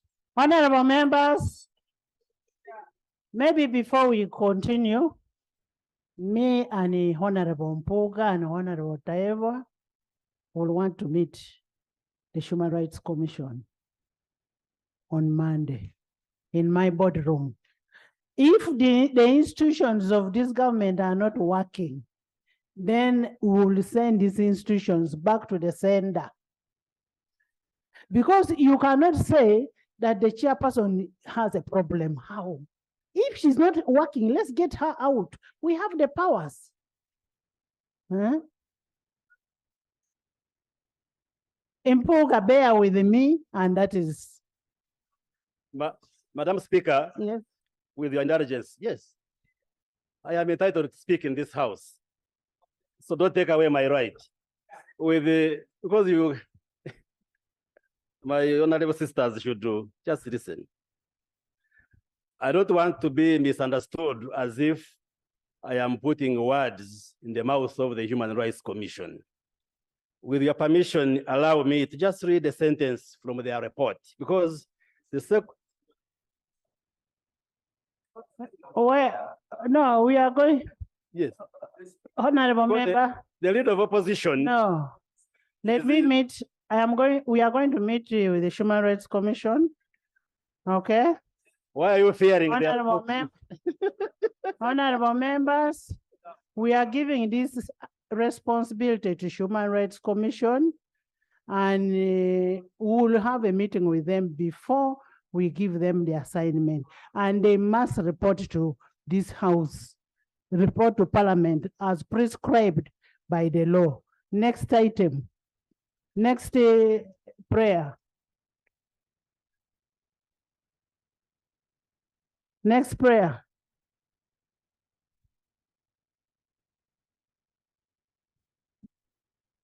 Right, Honorable Speaker. Now we began with the issue of missing persons. Now we are going to an area of rape, defilement. Yes, this is what number 3 is talking about. The prayer. 3 on number 3. 3, yes, I'm number 3. Number 3, the leader of opposition is proposing that we appoint a select committee to look at issues of rape, defilement, and so forth. And our view as the government, that if there are issues that we must investigate, the Human Rights Committee of this House is adequate. Yes, it's enough. So we can task it to look into these issues. It's our own committee, and we believe every member of Parliament has the competence and the capacity. They can do good work and report back. Honorable members. We object the issue of the select committee. Can I,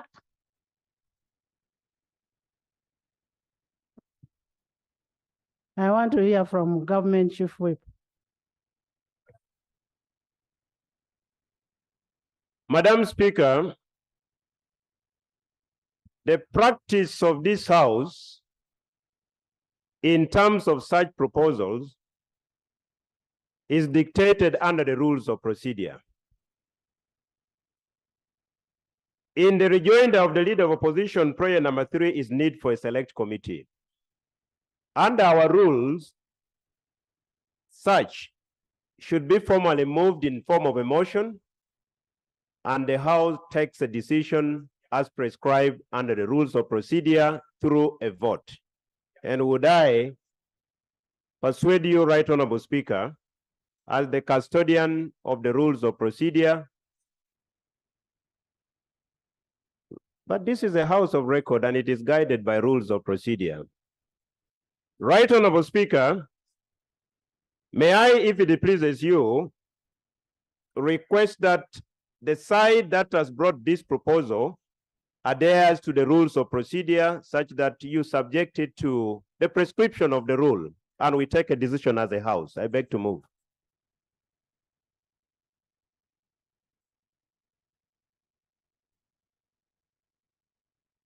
Thank you, Right Honorable Speaker. I acknowledge the depth of knowledge of the rules by my honorable comrade, the Government Chief Whip. I want to assure him that by proposing that way, we were alive to the command of the rules. However, we thought that this House of Parliament would consider the possibility, and when it is agreeable, a motion will be duly moved. After all, under Rule 59K, the Speaker would indulgently allow the moving of a motion without notice. But you don't surprise the House or the presiding officer in such matters. So I want to say to his spirit that we are not devoid of knowledge of how the rules function in as far as motions are concerned. But we wanted to beseech the understanding of the House on how this would work. Secondly, Right Honorable Speaker, we are not trying to impeach in any way the sanctity, powers, and abilities of the House committees. We thought that because the committees of Parliament can on their own motion move over these matters, and remember these matters have been with us in this House for the last 2 years, and the Committee on Human Rights has never moved itself, let alone seeking to follow up matters over which we have resolved variously on fisheries. The general understanding is that probably they are not keen. And therefore, the House would consider to selectively choose from within itself a team to consider this matter. Right Honorable Speaker, that was the premise for that prayer. There's a procedure from Mumbabazi. Honorable. Thank you, Right Honorable Speaker. Right Honorable Speaker, the Leader of Opposition is alleging that this House, the committee of this House on Human Rights Commission, on Human Rights, has never put in any efforts of investigating the matter at hand. Right Honorable Speaker, this matter is not new. It is something that has been on for long. Since we began, I think, our term of office on this committee, it was our first assignment. We had actually a list of 65 people who were alleged missing. We met those people. We had to investigate, and out of 65, we remained with only 7 that could not be accounted for. Right Honorable Speaker, it is a concern that the Leader of Opposition. Proceeding. Are we proceeding well? That the Leader of Opposition comes up now and says we have never investigated the matter. Honorable Mbabazi, the issue being raised is on fisheries, not human rights. And for me, in my thinking, honorable members, in my thinking, if my brother Lob does not have all that trust in human rights alone, we can have two committees. We have always got very good results when we combine committees. We can get a committee of internal affairs together with human rights, and they will handle that properly. Honorable members, that will give you results. I want to thank you for today. The House adjourned to 2 tomorrow.